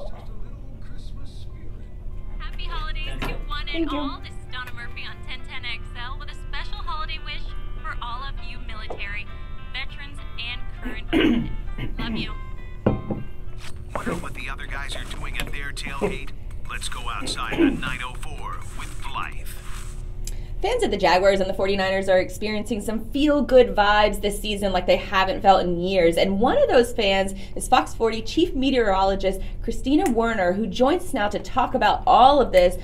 But before we dive in, Christina, can you tell us a little bit about the weather for game day here in, or not here in San Francisco, but out in San Francisco? Yeah, in San Francisco. It's quite nice. Obviously, it'll be dry because we've hardly had any rain since December, so the field should be in pretty good shape, which has been a problem kind of in the past. But I think it'll probably be 50s, partly cloudy skies, so no problems. A little cooler, obviously, than maybe what you guys are used to, but pretty nice for this time of year around here. Now, you're a huge sports fan, and obviously with your career in weather, how much do you follow the reports for other games to see how the games might end up? I do follow because I'm a fan. I got to be honest with you, though. This year's been a little tough because so bad to start the season. We lost 7 or 8 right there off the gate. So it was. I would say that Niner fans kind of trended out of it a little bit. You could see it at the stadium. You could see it just on social media. Yeah, we watched the game, but there certainly wasn't that intensity. We've gone year after year after year with quarterbacks. It just couldn't get the job done. So the last 3 games, though, all of a sudden now, it's like the Niner faithful back, and we're just kind of going, okay, we're into this. Who are we playing next? What have they been doing? All of a sudden, the excitement is starting to grow again. So it's kind of exciting as we look towards next year. Well, speaking of the fans, how does a typical game day look like for San Francisco 49er fans? Well, it's changed a lot because, we've got the new stadium. Back in the day, it was totally different. We were at Candlestick Park. It's closer to San Francisco in that area. It's very much its own entity. You drive in, you be there 3 to 4 hours ahead of time, then you go into the game, and it takes you hours and hours and hours to get out because it's basically just this stadium right on this rock. And it was a mess getting out, but it was so much fun. Now things have changed a little bit because they're in a different area in Santa Clara. But it's a good 3 to 4 hours ahead of time, with the tailgate, because our home games don't start till 1. So you have, many hours in the morning. I've been to games even when you go, and sometimes we have the 10 a.m. start, which is rare. And we start at 7 a.m. and just go hard and get into that game at 10 a.m. and, hope to make it through the whole day. Does the tailgate atmosphere and maybe even the food in stadium kind of match the personality of San Francisco, where I know it's a foodie city it's known for that across the United States with all the seafood, the sourdough bread, even wine country is not far from there. So what is game day like from that perspective? Yeah, I would say I don't want to say snobby. I don't want to say a little fancy sometimes. How about that? But okay. You'll definitely see lobster. You're gonna see shrimp. You're gonna see all kinds of fancier meats, let's say, and definitely wine is flowing much more so maybe than you would see at a different type of tailgate, because this is definitely wine country. So yeah, you're gonna see beer. Obviously, you're gonna see all of that, but there's definitely some fancy and some foodie that goes on there for sure. Tickets are just $20. You're telling me I can get there with wine and lobster and get a ticket to the game for just $20? That's not bad. No, it's not. And the reason why tickets are just $20, as I told you, and how this year started out. Last home game, just this last game last week when they won, it was, I think, the first game where you really heard the fans. we got this stadium, that's when they started really on the decline once again. So they were doing well under Harbaugh. They did well under Kaepernick for a little bit there. Then all of a sudden, the team went in a different direction, got rid of Harbaugh, and we got the new stadium. And, I mean, we just had bad season after bad season, and it really, you know, Santa Clara's in a different location. It's great, but it's also not right in the heart of San Francisco. It's just a little bit of a different atmosphere, but I really think in the last couple of games, you know, it doesn't take much. Baseball will come back real quick if you can win a couple games in a row. They've won 3 in a row, and now all of a sudden, you definitely start to feel the excitement building again for next year. Obviously not necessarily for right now, but I think for next year, people are now starting to think, okay, we can keep this Jimmy G guy. We got a chance. Well, speaking of the rebuild that the 49ers have experienced, it's one of the larger ones I think that any team has gone through in the entire NFL. Take me back to those dark times, and how do you think the fan base sort of survived it all? Well, I think we live in the past a lot. we definitely still have those years of the Cat, Joe Montana, and Steve Young. The problem is with those two great quarterbacks set such a standard that I think once they last, I mean, I can just think the quarterbacks, Kaepernick, Blaine Gabbert, you know, Hoyer, at the beginning of the year, I have to say, even as a fan, I'm very, very excited about some of the picks that the Niners made. You know, you're excited about Lynch, you're excited about the new coach, but then we go into the year with Brian Hoyer. No offense to Brian Hoyer, you could see, look, this is probably not the guy that's going to be able to rebuild this team and get us into, you know, where we need to be at the end of the year. So I think it was tough. We've had a lot of quarterbacks that really just don't do very well in today's NFL. And it's been, you know, I even put out a tweet last weekend that I said I needed to probably apologize a little bit to the O-line, because a lot of us were constantly on the O-line. Come on, protect them. Well, maybe now that you see Jimmy G, maybe it wasn't the O-line. Maybe it was the quarterback not able to read the defense and really get the ball out in time. And so it's just, it's been tough. The last couple of years, I will not lie to you, it has been very, very tough. And there's been games I haven't even watched or turned the TV off and just been disgusted. Okay, I'm done. Yeah, I could see.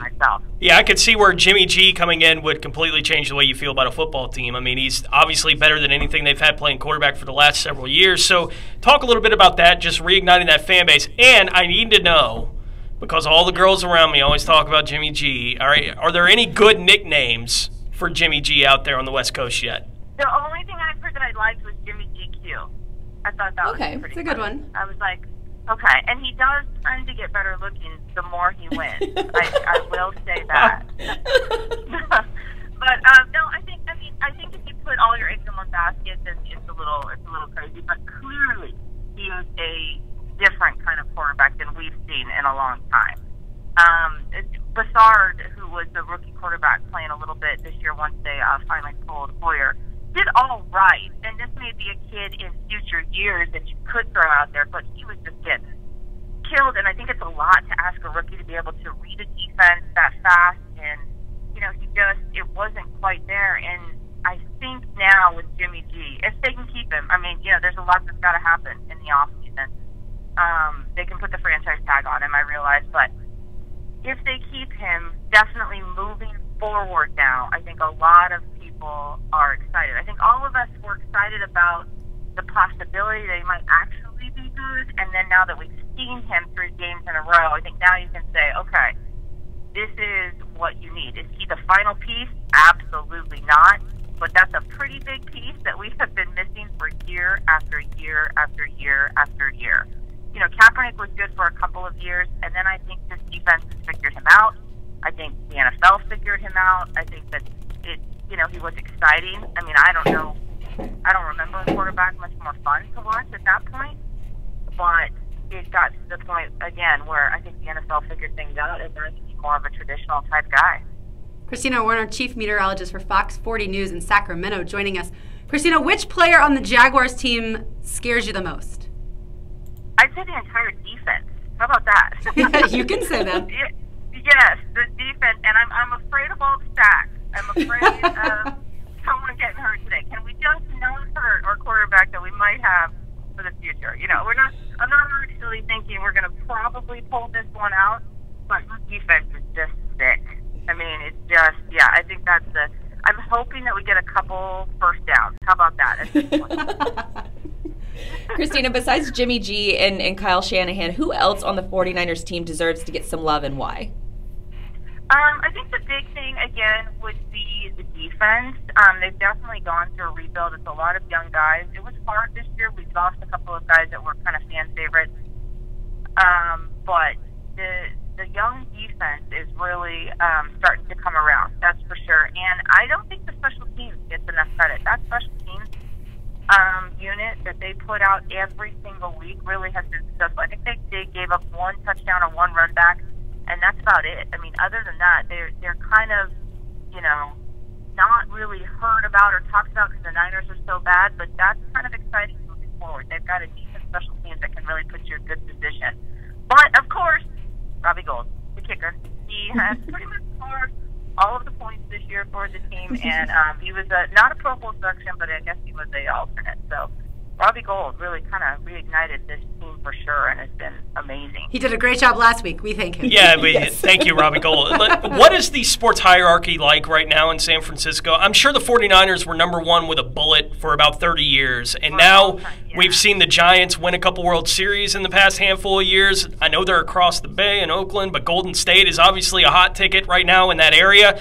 So where do those three professional organizations fit right now in the hierarchy out there? Yeah, that's a good question. I would say now, and I don't think this has been that case in a long time, it's Warriors. I'd say Warriors right now are number one for sure.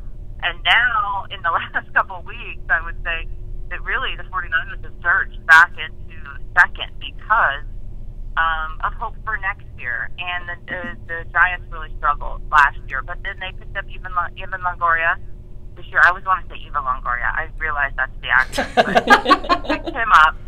And so now people are a little bit excited about the Giants too. But for a while there, it was definitely Giants number one. But now since the Warriors won last year, I'd say Warriors, Niners, then Giants. Christina, I'm always interested to hear about what other fan bases know or even think about the Jaguars. So before the 49ers and before this matchup this weekend, what did you know about this team, if anything at all? Well, and I won't lie to you, I'm not that obviously familiar, but of course I know about Bortles, he's having a great year. And then defense. I think that's the big thing that we hear all the time. Keys to the game, all of that we're hearing all last night and today is definitely all about this defense and trying to avoid, getting our quarterback killed at this point. No, I'm just kidding, but you know what I mean. Definitely. So yeah, it's defense. That's your reputation, I would say, across the league for sure. All right, last question. How do you think this game plays out today? Okay, so I've really thought about this because I knew you guys were going to ask me that one. And I don't expect the 49ers to win. I would like to see them have some success. I would like to see them have a touchdown or two. I realize that's going to be tough. You guys don't allow many points, and it may be all field goals by us. But I do expect you guys to win. However, I would say the 49ers right now are a team with absolutely nothing to lose, and they're completely and totally confident because they've won 3 in a row. So right now they're just on a real different plane. So I would say, yes, the Jaguars are going to win this one, but if for some reason the 49ers did win, I wouldn't be surprised, and it would just be they're rolling on a high right now, and they would love to mess up anything they could possibly mess up. Does it mess up standings if the Jaguars lose? Will it mess up your position a little bit in the playoffs? It could. Hard to tell. Yeah, it depends on the result of the Rams-Titans game, and if that happens, if the Rams won, then the Jags are AFC South champs. Okay, all right. That's what I thought. I don't anticipate the Niners being able to pull this one out, but I would like to see them keep it clean. That would be, I think, all of us moving forward, just to see some positive plays and stuff like that. I think that'd be that's a good game for us. Isn't that sad? You guys are headed to the playoffs. You guys are headed up, and we're just like, can we just have a close game? Oh, we were hoping for all that last year. Probably the past 10 years we've been hoping, having that same sort of sentiment. You know what it's like. Absolutely. That's just where we're at right now, and I would anticipate you guys are going to pull this one out, but I'm hopeful that at least we have a good showing. Well, we appreciate your time and insight on the 49ers, especially with the fan culture out there in San Francisco. So big thanks to Christina Werner for joining us on Outside the 904. If you want to catch her local weather reports in Sacramento, give her a follow on Twitter and check out her witty sports commentary at Christina's Call. Thank you again. Merry Christmas. Thanks, guys. Merry Christmas. Have a great day. You as well. She's afraid of the Jaguars' defense. I think she should be. I'm always, She doesn't want her quarterback to get hurt. I do love hearing the perspective of people, especially out on the West Coast, because you never know how the media coverage is out there on an East Coast team, a small market East Coast team. So that's always interesting to hear what they know about the team prior. Absolutely. We will go behind enemy lines with Jaguars beat reporter Hayes Carline and hear his one-on-one with Jaguars wide receiver Jadon Mickens. That's next on 1010XL. From fantasy football, they are gladiators. The final score. Christina, you have no idea what it's like to lose for 10 years. He was in a Super Bowl 4 years ago. That was pretty cool to hear. We have they pain. Did I guess the little more hoity-toity tailgating food. Yeah, that doesn't there. surprise me. San Francisco. Have you been to San Francisco? Mm-mm. Have you been to San Francisco? Yeah. You're like, you look around and it's just money. Like, Isn't it the most expensive city to live in the United States? It's like that right there with New York City, I think. It's where the tech industry blew up. Yeah. That's Silicon Valley, right? And they're right on the water. Well, they also have like a tremendous homeless problem. Yeah. By the way, someone told me recently that Because when the bubble burst a little bit, a lot of people they couldn't afford it anymore, but they got nowhere to go. Damn. So they're just out on the street. Yeah. Someone told me that people in like Savannah is a city that will like send people to Jacksonville like, homeless. They will give them a bus ticket to Jacksonville. A, to get them out of their city, and B, because like Jacksonville does a good job with homeless. I had no idea about that. That's happened in a similar city, another city where the city sort of proclaimed that we've reduced homelessness by X amount, but they were secretly just busing and shipping the homeless people just to another city. So their homeless rankings obviously dropped, but because they're sending them elsewhere. I guess it's an issue across the United States where lots of cities are doing it. I mean, it does make sense to me in a sense of like, if you're going to be homeless, you certainly would want to live in a climate like this. I mean, it still does get cold at times. Like, whenever it's really cold here, that's who I think about. I'm like, how are they going to stay warm tonight if they don't go to a shelter, But I can't imagine if I was homeless, like, being like, yeah, I'll take this bus ticket to go to a city I've never been in. I feel like you pretty much are probably homeless in the city you grew up in, I assume. I don't know. I guess I have absolutely no idea about that. I don't know. I think mental health issue plays a large role in that. Drug abuse plays a large role in that. I just can't imagine being like, yeah, I'll take a bus ticket and go somewhere else. Like, I can't imagine being, being homeless. You know that too. We were out there for the Super Bowl. Yes, that's right. And it was like homeless everywhere. Yeah. Like, and usually for the Super Bowl, you would think. Face on the city. Even Jacksonville did that. Like, we were surprised. It was like I had heard that there was a homeless problem in San Francisco, but that it was this in your face. Yeah, it is. When you were visiting, and because it was California, like, you couldn't walk a block without smelling weed. That's a much better smell. It was just everywhere. Than trash.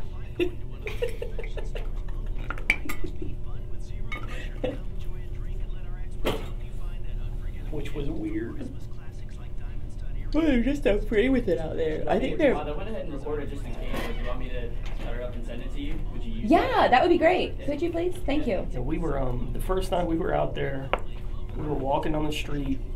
And there was like we started smelling like it was heavy weed. We were like, "What is going on?" It turns out there was a Bone Thugs and Harmony concert. Like, we were walking past. I was like, "Is this for real?" Like, I asked him. I was like, "What's going on?" He's like, "There's a Bone Thugs and Harmony concert." I was like, "Oh, okay." I think now everything I'm seeing makes sense. The recreational laws. By the way, Matt, how are you? Well, Sorry, we didn't have time earlier. It was definitely because obviously it's been recreational legal in Colorado, but now it's recreational legal in California. Yeah. So those new laws kick in on the 1st. I had to go shopping a lot yesterday. It was not legal yet, but it's a lot of mine knocked it out. You can have a medical card, my buddy but not recreational. Yeah. Like it's now it's going to be recreational. Like, my buddy would. I'm at the point where like, I can't wait for people to open the presents that I've given them. I don't care that much about it, but I can't wait like for the moment. I don't care if you smoke. Like, because I love don't surprises care. for other people. It's like cigarettes.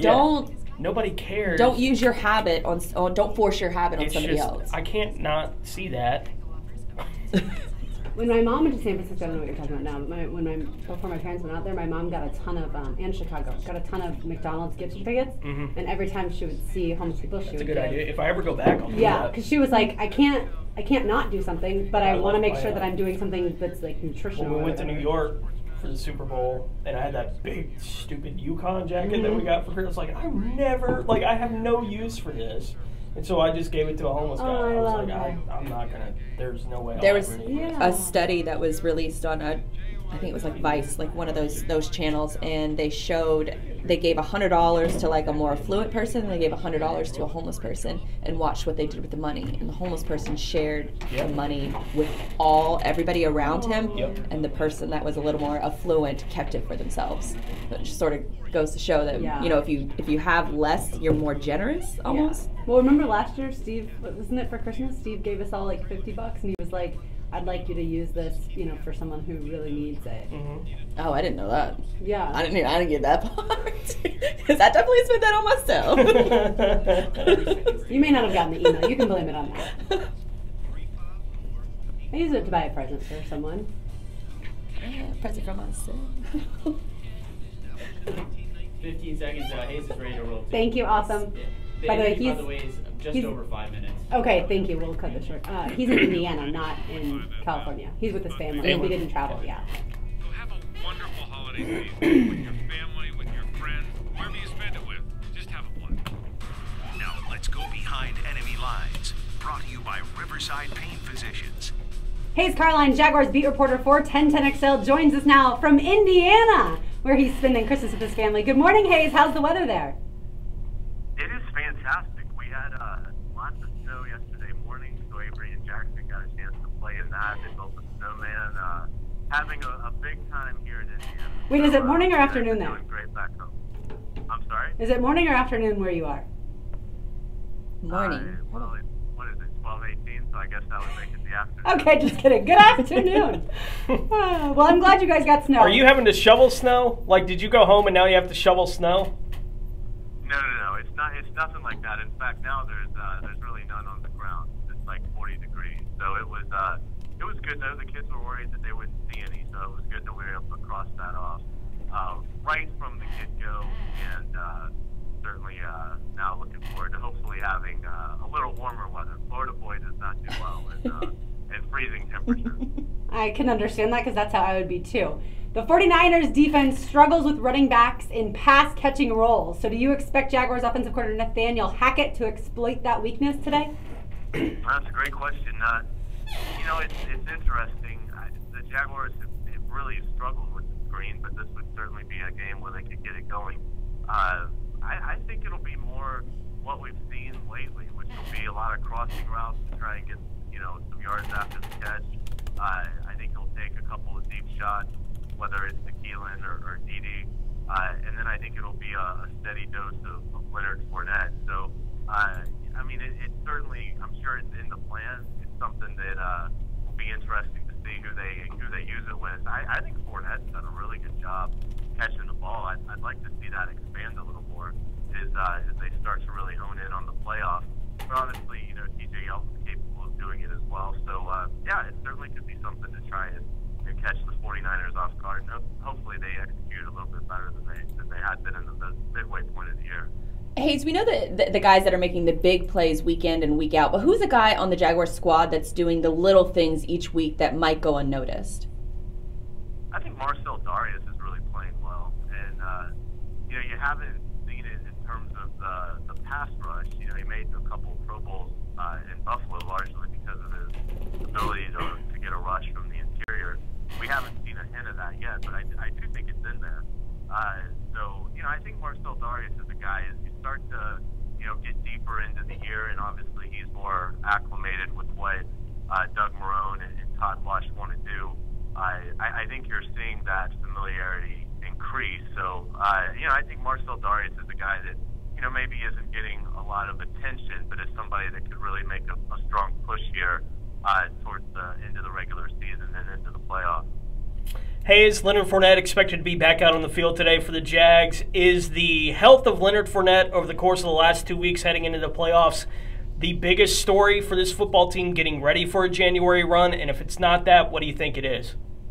I think it is that, because and I get that they've played well without Leonard Fournette, but I don't know how sustainable that is. I think it speaks to how good the team is, but I think they need Leonard Fournette if they're going to make a run at Minneapolis. And so I do think it'll be interesting to me if the Rams are able to beat the Titans, how much, because to me, that can directly affect Leonard Fournette's workload. I don't think they're going to pull guys based upon, the Rams-Titans game, but I do think you could see something where they say to themselves, okay, the Rams have won. We have the division. Maybe, you see Fournette get 10 to 15 touches instead of, 20 to 25 touches. So I think that would be pretty interesting to see, does it affect, how the coach's game plan in terms of his workload? Because I think right now you have to plan on, Leonard getting a ton of work, but you do need him as close to 100% as you can for that first playoff game. So if they know they have the division, it would be interesting to see them ease off Leonard today in San Francisco. Hey, the 49ers wanted cornerback A.J. Boye. Do you think he picks off Jimmy Garoppolo today just to rub it in? That's a great question. I'm not feeling a pick for A.J. Boye today. I don't know why. Okay. But I do think Garoppolo will throw a couple. I'm going to say Kelvin gets one, and I'm going to say Deshaun Gibson gets the pick today. I like it. All right, Hayes, I have a very serious question for you. Now, a Vegas odds maker said it was tough for fans and media to criticize Jimmy G because he's so handsome. As a member of the media, do you think it's tougher to critique handsome Jaguar players? Wow. I don't think it's overly difficult, and he obviously is incredibly dreamy. So you always have to, I've got that listed first in my scouting report. So once you get past the dreaminess, then I think you can take an objective, good look at how he's playing. He's certainly, off to an unbelievable start. The teams that they're beating are sort of littering the top 5 of the draft. The Texans won't have the pick, but they're in the top 5. So I think it's somewhat, he's done a really good job, but I think some of this has been overblown, and I think you're going to see that today. This isn't you played a bunch of bad teams and now you're playing a pretty good team. This is you played a bunch of bad teams and now you're playing one of the best defenses the NFL has produced in the last 30 years. So even though it is a home game, and I think, his confidence and the team's confidence in Garoppolo is very high, I think he's going to get broken today by the Jaguars. Hayes, the Jaguars have an opportunity to do something over the course of the last 2 weeks that no team in NFL history has done.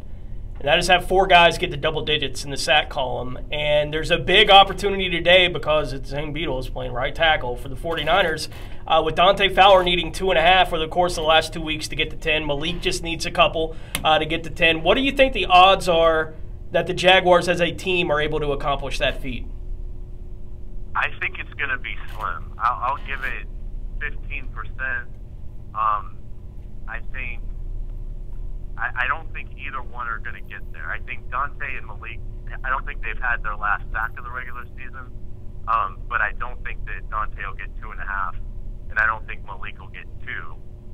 So I'll say that they don't get there, but I do think they're going to be in line to get 4 or 5 today.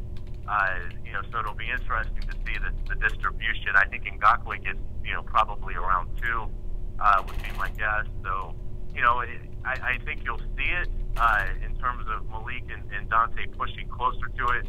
But I think when it's all said and done, the Jaguars will end up with just Calais and Yannick that finish with double-digit sacks. Hayes, you caught up with wide receiver Jadon Mickens. How impressed have you been with him stepping up in such a crucial role? I think he's been incredible. You want to talk about how you win a Super Bowl. It's discovering a guy like this in the middle of the year that can come in his first 7 games as AFC Special Teams Player of the Week twice, and then is able to produce at a high level at receiver, when you have a key injury. And I thought he was sensational. The thing that I find so interesting with Jadon, and I talked to him about it in this, is just how does he break up his week in terms of film study? Because he's obviously got a worry about what San Francisco's secondary is going to present and how he's going to fit in with that, and sort of, with the return of Burns, like maybe how many positions are they going to work Jaden in at receiver. But he also obviously has to be familiar with what the 49ers are going to do with their punt team. So he's got a heavy workload. But so far, I mean, he's been incredible with what he's been able to do. And I don't know that the Jaguars have identified the scout that found him, but they need to give that guy an extra Christmas bonus, because I mean, that's one of those things where, I mean, you let this team start returning punts and, with this kind of receiver depth, and this becomes a very, very dangerous team. All right, Hayes, thank you so much for joining us, and Merry Christmas. Thank you, guys. Merry Christmas. Take care. All right, we'll catch up with Hayes next week, but for now, here he is with Jaguars wide receiver Jadon Mickens. We're pleased to be joined with Jaguars receiver, punt returner Jadon Mickens here on 1010XL 92.5 FM. Jadon, what's this week been like for you after such a brilliant performance on Sunday? It's been an amazing week. Just came back to work. Got a lot of feedback, both positively and I can't say negatively, because it turns into positive. So it's been productive for the most part to get ready and go down to San Fran and hopefully get a W. Having your story become such a big part of the NFL nation this week, how exciting has that been for you? I wouldn't say it's exciting for me. I would say it's good that the knowledge is out there for people to understand, and for the young, mostly for the young people that's trying to come up into this league. And if it's not this league, just saving and doing something responsible in general. And to all the negative people, no comment. What was it like on Sunday? Marquise goes down in the first quarter. You're able to step in. We saw it earlier in the year where you made the key catch in a victory. But what was it like going in and knowing you were going to have so many reps and being productive? Was there something that you took out of practice that week, or what do you attribute it to? Just preparation, confidence, and being myself and doing what I was coached to do. And just going out there and having fun and making sure that I execute at not just a level but a high level. Going out there and actually, somebody, they have to look at you. They have to know that you're out there, and that means you're helping the team in some way, shape, or form. So just going out there and helping the team is the only thing that was on my mind. Jadon, how do you balance film study during the week from studying San Francisco's secondary, but also what they like to do on punt cover? Well, I got a actual app on my phone where we can go in and watch film. So whenever I sending a text message, sending text messages on the phone, I revert to the XOS and watch film and go through the punts. I got a folder where all the punts are, from first game to the game that he just played, so I get to see all the punt coverages, and then I'll switch over to offense and just watch some of the secondary, the way they move, and then just study a little playbook. Not too much, just 20 minutes worth, and just keep going back to it whenever I don't have nothing to do. How were you able to click with Blake so quickly? Did that come when you first got up here? Did that come pretty quick? When I first got up here, I was a scout team player. I didn't go in with the offense at all. But once I got activated, I had to run a lot of the routes that Marquise would run or Hearns would run. And if Marquise was out, Dede was out at the time, a lot of guys were not practicing. So I got a lot of the reps. Not only in the slot but also outside X and Z receiver. So it was something that Blake knows I'm going to run. He knows that I'm going to make my cuts, and he knows that I'm going to do everything in my power to make a play for him. So by him putting it up there shows me that we're doing something right in practice every day. This is a trip with some distractions because it is right before Christmas. It's such a long trip, but the chance to win a division, which this franchise has never done in the South, hasn't done it since 1999. Do you feel like that carries the day as far as getting ready and getting motivated to go out there and beat the 49ers? Yeah. We for sure know that the AFC South is right there, in the grasp, and we understand everything that's on the line. He doubled down on it. Just like we came and played the Colts, just like we came and played the Bengals. We want to win the South, but we want to win the game. So whatever was on the line, whether it's going to the playoffs, just playing in the game alone, and so he doubled down on that. Mastering your craft, on the big screen is what we I bet that outfit though probably cost $2,000. That takes it up a little notch though. The AFC South Championship. Jada, I'm looking at your future. What are some things that you think you'll prioritize as far as working at your craft at the receiver spot to take into next year? Really everything. Everything that I've been working on. It's been all year. You know, I had a little. Yeah, it's probably a lot of times they'll dress up though. Like I remember the one crazy. That's probably like the same day travel or the day sure I before catch the square travel. and keep my feet. Just the mechanics of being a punt returner and catching the ball, but it was mostly receiver. You know, everything I did with Dwayne Frampton, my trainer, he, you know, is going to take me to the same regiments that we do, and we're going to just keep doing the same thing. You know, I have a new playbook now, and you know, but before that happens, we just got to keep going every day here. Jadon, what's your relationship been like with Keenan McCardle? It's been good. It's been good. He coaches me hard. He doesn't let me get complacent.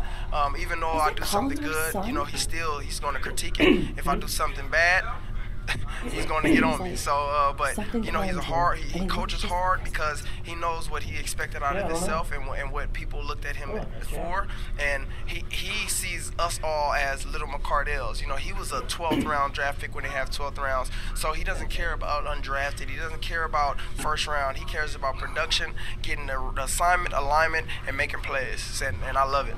Jadon Mickens, thanks so much for your time, and certainly best of luck to you on Sunday. Thank you. I appreciate it.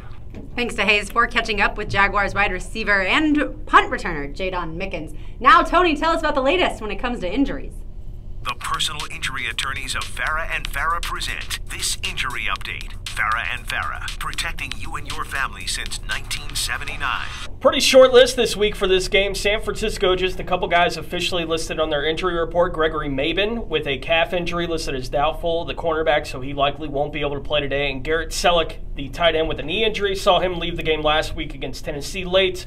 Was limited in practice all week, including Friday, questionable officially with a knee injury, so we'll see if he's able to give it a go this afternoon. For the Jags, you probably know it by now. Marquise Lee and Larry Pinkard both out. With Marquise, it's the ankle injury keeping him out this week that he left the game with last week. Larry Pinkard still in the concussion protocol, so he is out for a second consecutive game. Allen Hurns, officially questionable, able to get back on the practice field this week with the Jags. Limited on Friday. We'll see if he gives it a go. Jalen Strong activated from the practice squad for the Jags, which may be an indication of where they feel like Allen Hurns realistically is for his availability for today's game, but we'll find out in just a couple hours. And Lorente McCray, the linebacker with the neck injury, officially listed as questionable for the game today.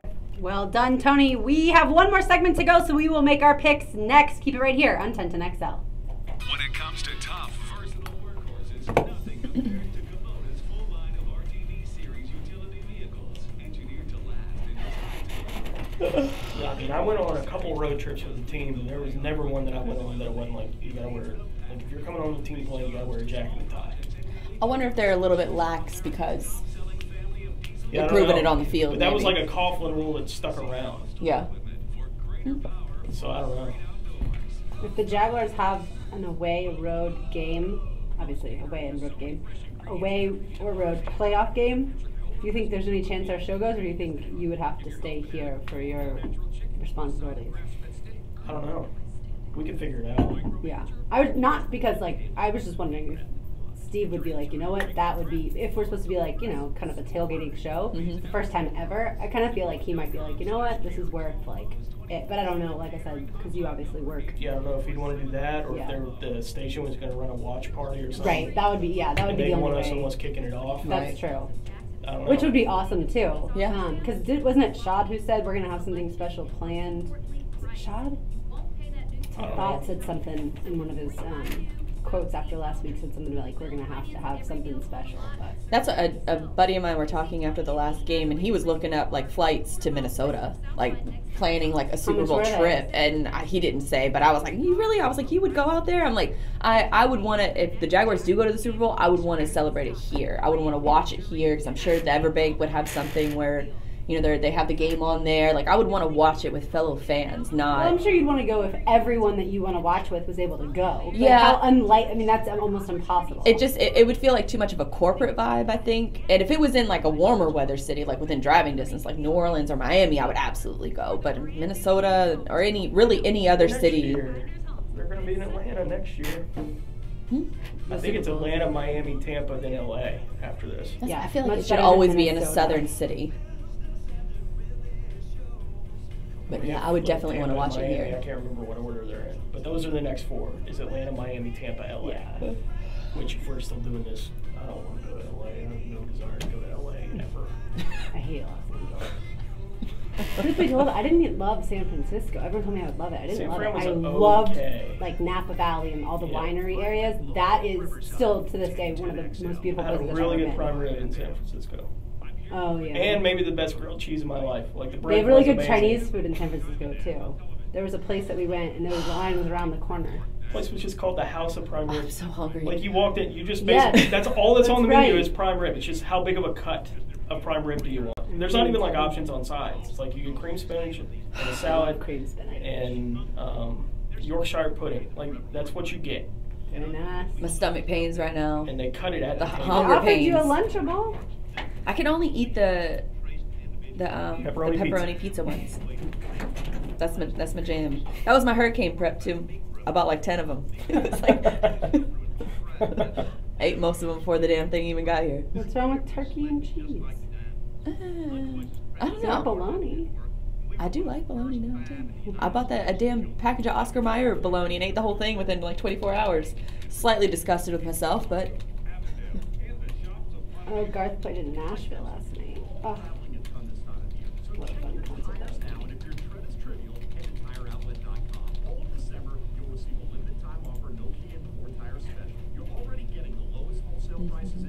I have friends spending Christmas in Hawaii.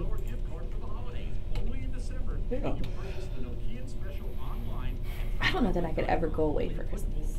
Well, she's going with her parents and her boyfriend, so they're celebrating with her side of the family, not hers, but she's an only child, so I feel like she wants to be with her family. I think my family would kill me if I ever didn't celebrate Christmas with them. Like murder me before I would ever make that decision. Minutes ago, yeah. And it Okay, looks like, thanks. it'll be about a 12-minute segment or so. Okay, thank you, sir. I was watching this thing on National Geographic that was talking about the origins of St. Nicholas and how his reputation really came to light when there were 3 daughters that were supposed to be like sold into prostitution, and he donated a bag of gold to the father so they could avoid prostitution. What year was this? How long ago? Oh gosh, 280 years after Christ. That's how slavery used to be. Like you'd get in debt. That's how you became a slave. Yeah. It was like, okay, I can't pay you back, so you own me. Yeah.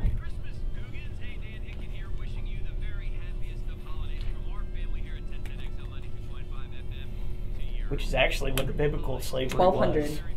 That's when the year was, 1200. Which is why the scripture about it actually makes sense. Schedule your holiday party catering today and get a $5 Mo Buck for everyone at your party. Order online at moscateringfl.com. Today's show has flown by. Maybe it's because we've done a couple 2.5-hour shows recently, or maybe it's because last week in every single break y'all only talked Star Wars, and today we talked about Christmas. So it's gone by really fast. All right, lock of the week, Blythe, I'll start with you. Oh, my lock of the week, I am going to go with the Rams over the Titans, and I think that probably will be a lot of our choices. Mariota is having career worst in interceptions and passer rating, and I think that the Rams roll over them big time. I thought about that one, and I didn't go with it. Who you got, Tony? Kansas City over Miami today. Kansas City feels like they found their groove again. The win over the Chargers at home last week. They get Miami now having to come all the way over to Kansas City. Miami is a mess. Dumpster fire. I don't know how they pulled that off against New England a couple weeks ago, but they did. Last week they looked just terrible. They just can't do much offensively right now. And so Kansas City over Miami, my lock. I like it. I went with the Vikings on the road over the Aaron Rodgers-less Packers. That was last night. Yeah. Yeah, that's another one that I did not watch. And I'll put it, you know what? You were right. I mean, if you really didn't know it, you got it. You nailed it. I really didn't know. I watched no football last night. It was all Christmas stuff. But then instead I'll go, with a game that I don't want this to happen, but I think the Steelers will roll the Texans. Even though it's in Houston. The Texans, we saw them last week. They're a complete mess of a football team as well. There's a lot of teams that are messes. The Jaguars were one last year, not this year. Last year the Christmas Eve game was fantastic, though, the Jaguars beating down the Titans. All right, upset pick, Blythe. This isn't a logical pick by any means. It's just a desire because I never want to see a team go winless. So I'm going to pick the Browns today over the Bears just to avoid a winless season. They got 2 more chances at doing that, and so hopefully let me go with the Browns in an upset. I'm with you. I think it's because the Browns are sick and tired of looking at quarterbacks they didn't draft and wishing they had them. So the Browns have to beat the Bears because they passed over Mitchell Trubisky. That's why I've got the Browns winning. How about you, Tony? Honestly, I don't like any upsets this week. I really I looked at all of them and I was like, I don't like any of these upsets this week. But if you're gonna make me pick one, I thought about Cleveland, but then the story came out this morning that has Hugh Jackson lost the team. Is the story that came out of Cleveland this morning. I was like, maybe I don't want to go that direction. You know, another one I thought about was the Bengals upsetting the Lions. That was one I really thought about. With the road trip for Detroit out of the Dome. It's only a field goal game, too. I'm assuming Brock Osweiler is going to start, so I'll go Denver over Washington as my upset in a game that means nothing for anybody involved. I will take Denver over Washington in my upset this week. We sure know about meaningless football, but not today, because the Jaguars face the 49ers with a chance to clinch the AFC South for the first time in franchise history. The Jaguars have won a division before. That was the AFC Central. That was way back in 1999. The 3 of us were in high school. I don't even want to ask our producer Matt how old he was. Blythe, who you got? Jaguars, 49ers. Well, this is 2 fan bases that between the 2 of them this season has been sort of riding high, especially for the 49ers as of late. But with all that said, I don't think that they get it done today. The Jaguars are 8-0 when Bortles doesn't throw a pick, and I think that increases to 9-0 today, so give me the Jaguars. All right, so you not only have the Jaguars winning, but you have Blake not throwing any picks. What's your score? Knock on wood. Yes. I don't know, maybe 24-17. 24-17 says Blythe. Tony. Look, I've been saying it all morning. Again, look, I don't have to be one of these guys who has to slow play it like the guys in the locker room do. I'm excited about this football team. I think they got a real chance to make a run in the AFC playoffs if they can continue to play offense the way that they're playing offense right now. The defense, I think, is steady, Eddie. I have no issues or questions about what the defense is going to be even when we get into the playoffs, despite the fact that a lot of them haven't played in it before. Today, San Francisco is just overmatched. And whatever Jimmy Garoppolo has done through the first 3 weeks, it's not close to what he's going to have a look at today with what the Jags can throw out there on the field defensively. I think that he finally looks like a guy that's not started a whole bunch of games in the NFL for the first time in his career. And the Jaguars find a way to force a couple turnovers in the end. Second half pull away a little bit. I got him winning this game today, 27-13.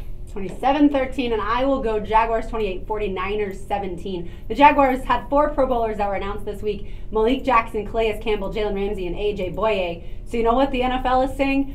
They noticed that this team can rush and they can cover. And I think today when you got a quarterback who really doesn't have that much experience in the NFL, and yes, you hear that he's undefeated as a starter in the NFL. Well, that's only 5 games, 2 for the Patriots, 3 for the 49ers. So, and the 49ers haven't played good teams. So to me, the Jaguars are able to rush and cover today against Jimmy Garoppolo. It's not a hard formula when you're this talented, and this Jaguars defense is.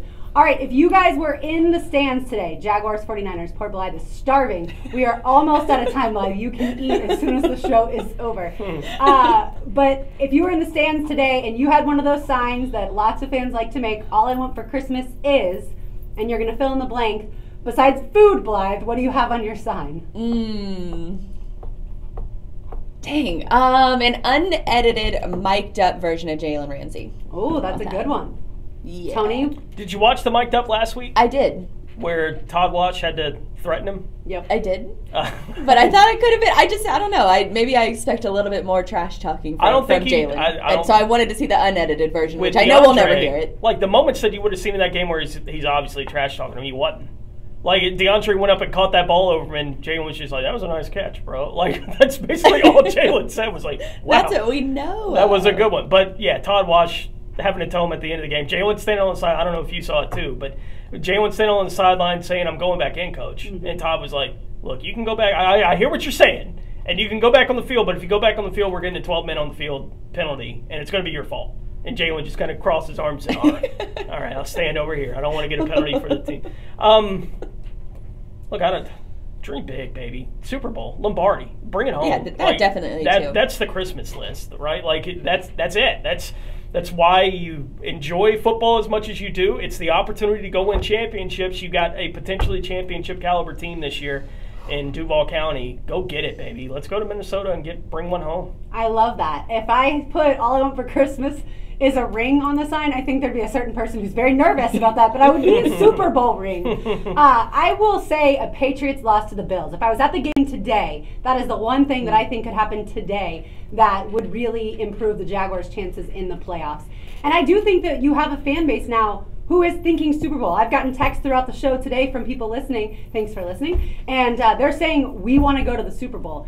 Do you think Jaguars fans will be disappointed if they don't play in the Super Bowl this year? Yeah, it's definitely something that should be, if it's not on your radar, it already should be. And with a lot of our friends, I'm just telling you guys during the middle of the break that I have a buddy who was looking up plane tickets already to Minnesota, and it was the first time that I'm like, whoa, I actually have to think about this and contemplate if I would actually fly up to Minnesota. And then it was like, no, I would want to celebrate a team victory. I would want to celebrate a Super Bowl victory in Jacksonville, even at maybe a watch party at Everbank Field. So that would be that's sort of my mindset right now, is that I have friends that are looking up flights to Minnesota for a potential Super Bowl berth, and I'm thinking in my head, well, would I go? No, I would rather stay in Jacksonville and watch it with the fans rather than the corporate side of the world with the Super Bowl. I think if we get to that point, if the Jags don't win a championship, right? If we get to that point, I think a lot of fans, when that moment happens, maybe in the moment it'll be super disappointed, obviously, but when they take a step back and realize this team went 3-13. This was a 3-13 football team a year ago. This feels like the beginning of something as opposed to the middle or end of something for this franchise. So I think there will be disappointment in the short term, but I think long term the excitement is going to be at a fever pitch, like as high as it's been in this city since '96, regardless of what happens. With this team in the playoffs, however far they go or don't go in the playoffs, I think the excitement for this team will be the most it's been since that run from 96 to 99 in this city, and that includes the 05 to 07 run. Absolutely. All right, what does Christmas look like? Tony, obviously you're working till 10:30 tonight. What does Christmas look like for you tomorrow? Going to be over at the family, with the family tomorrow. So the niece coming over. We're doing a regular Christmas deal. I don't know what their plan is as far as trying to figure out how to do their 3 Christmases, where they do it at home and then at each of the grandparents' house. God bless them for trying to figure all that out. But we'll be at the house tomorrow morning, so that'll be fun. I like it. All right, Blythe, how about you? I'm going over to my aunt's house tonight to do a little Christmas Eve celebration with one side of the family, and then I'll actually stay at my parents' house, which my mom loves when I stay on Christmas Eve. It's the one time a year that I actually sleep over at the house. And then we'll celebrate Christmas morning with the family tomorrow, eat Christmas dinner around 1, and then the rest of the day we'll probably be with friends and close family. Did you figure out what time you're going to your aunt's house? Because it's supposed to be during the Jaguars game? Well, and I'm sorry if she's listening right now, but what we're going to do is she's scheduled it to start at 6 p.m. And what we're going to do is we're going to watch over at my brother's house, which is like 5 minutes away. We're going to watch until halftime. And then we're going to go over there. We're going to check out the scenery. We're going to check out the landscape because it's on a little TV in the side that's not going to cut it. And the music, Christmas is playing in the background, that's not going to cut it either. So then we will leave and go back to my brother's house and watch the rest of the game and then come back to celebrate Christmas Eve properly. So she hasn't told you the setup yet? You have to physically go there? No, she said we'll have it on a TV here. But they're not they're Jaguar fans, but not as passionate as, say, somebody who wants to intently watch the game. And I don't know if it's going to be like more background noise or not, so we're going to survey the lay of the land, and if it's not suitable, then we're going back to my brother's house and we're going to watch. We're going to watch the rest of the game there and then go right back. Well, if it's like last week's first half, then you won't really have to pay too much attention to the second half. Which is how I thought last week would go against the Texans. I thought that second half fans would just be able to celebrate, enjoy, be social, and not really have to pay attention. So it's possible that that could happen today, even though this game has a much better quarterback playing in it with Jimmy Garoppolo. I have a busy schedule of balancing between my family and my boyfriend's family. So tonight will be watching the game and then visiting with some of his friends that are in town, and then going to his grandmother's house, and then in the morning Christmas breakfast at my parents' house, and then going to his sister's house, and then going to my cousin's house. I need a nap. It's a lot of it's a lot of festivities, and it's so much fun. It's great when all the family lives in town. Yes, it's you know, a little bit more complicated, but it's way more fun when everybody lives in town. All right, so that'll do it for us. Merry Christmas to the two of you and to producer Matt. Merry Christmas, everybody. Merry Christmas. And go Rams.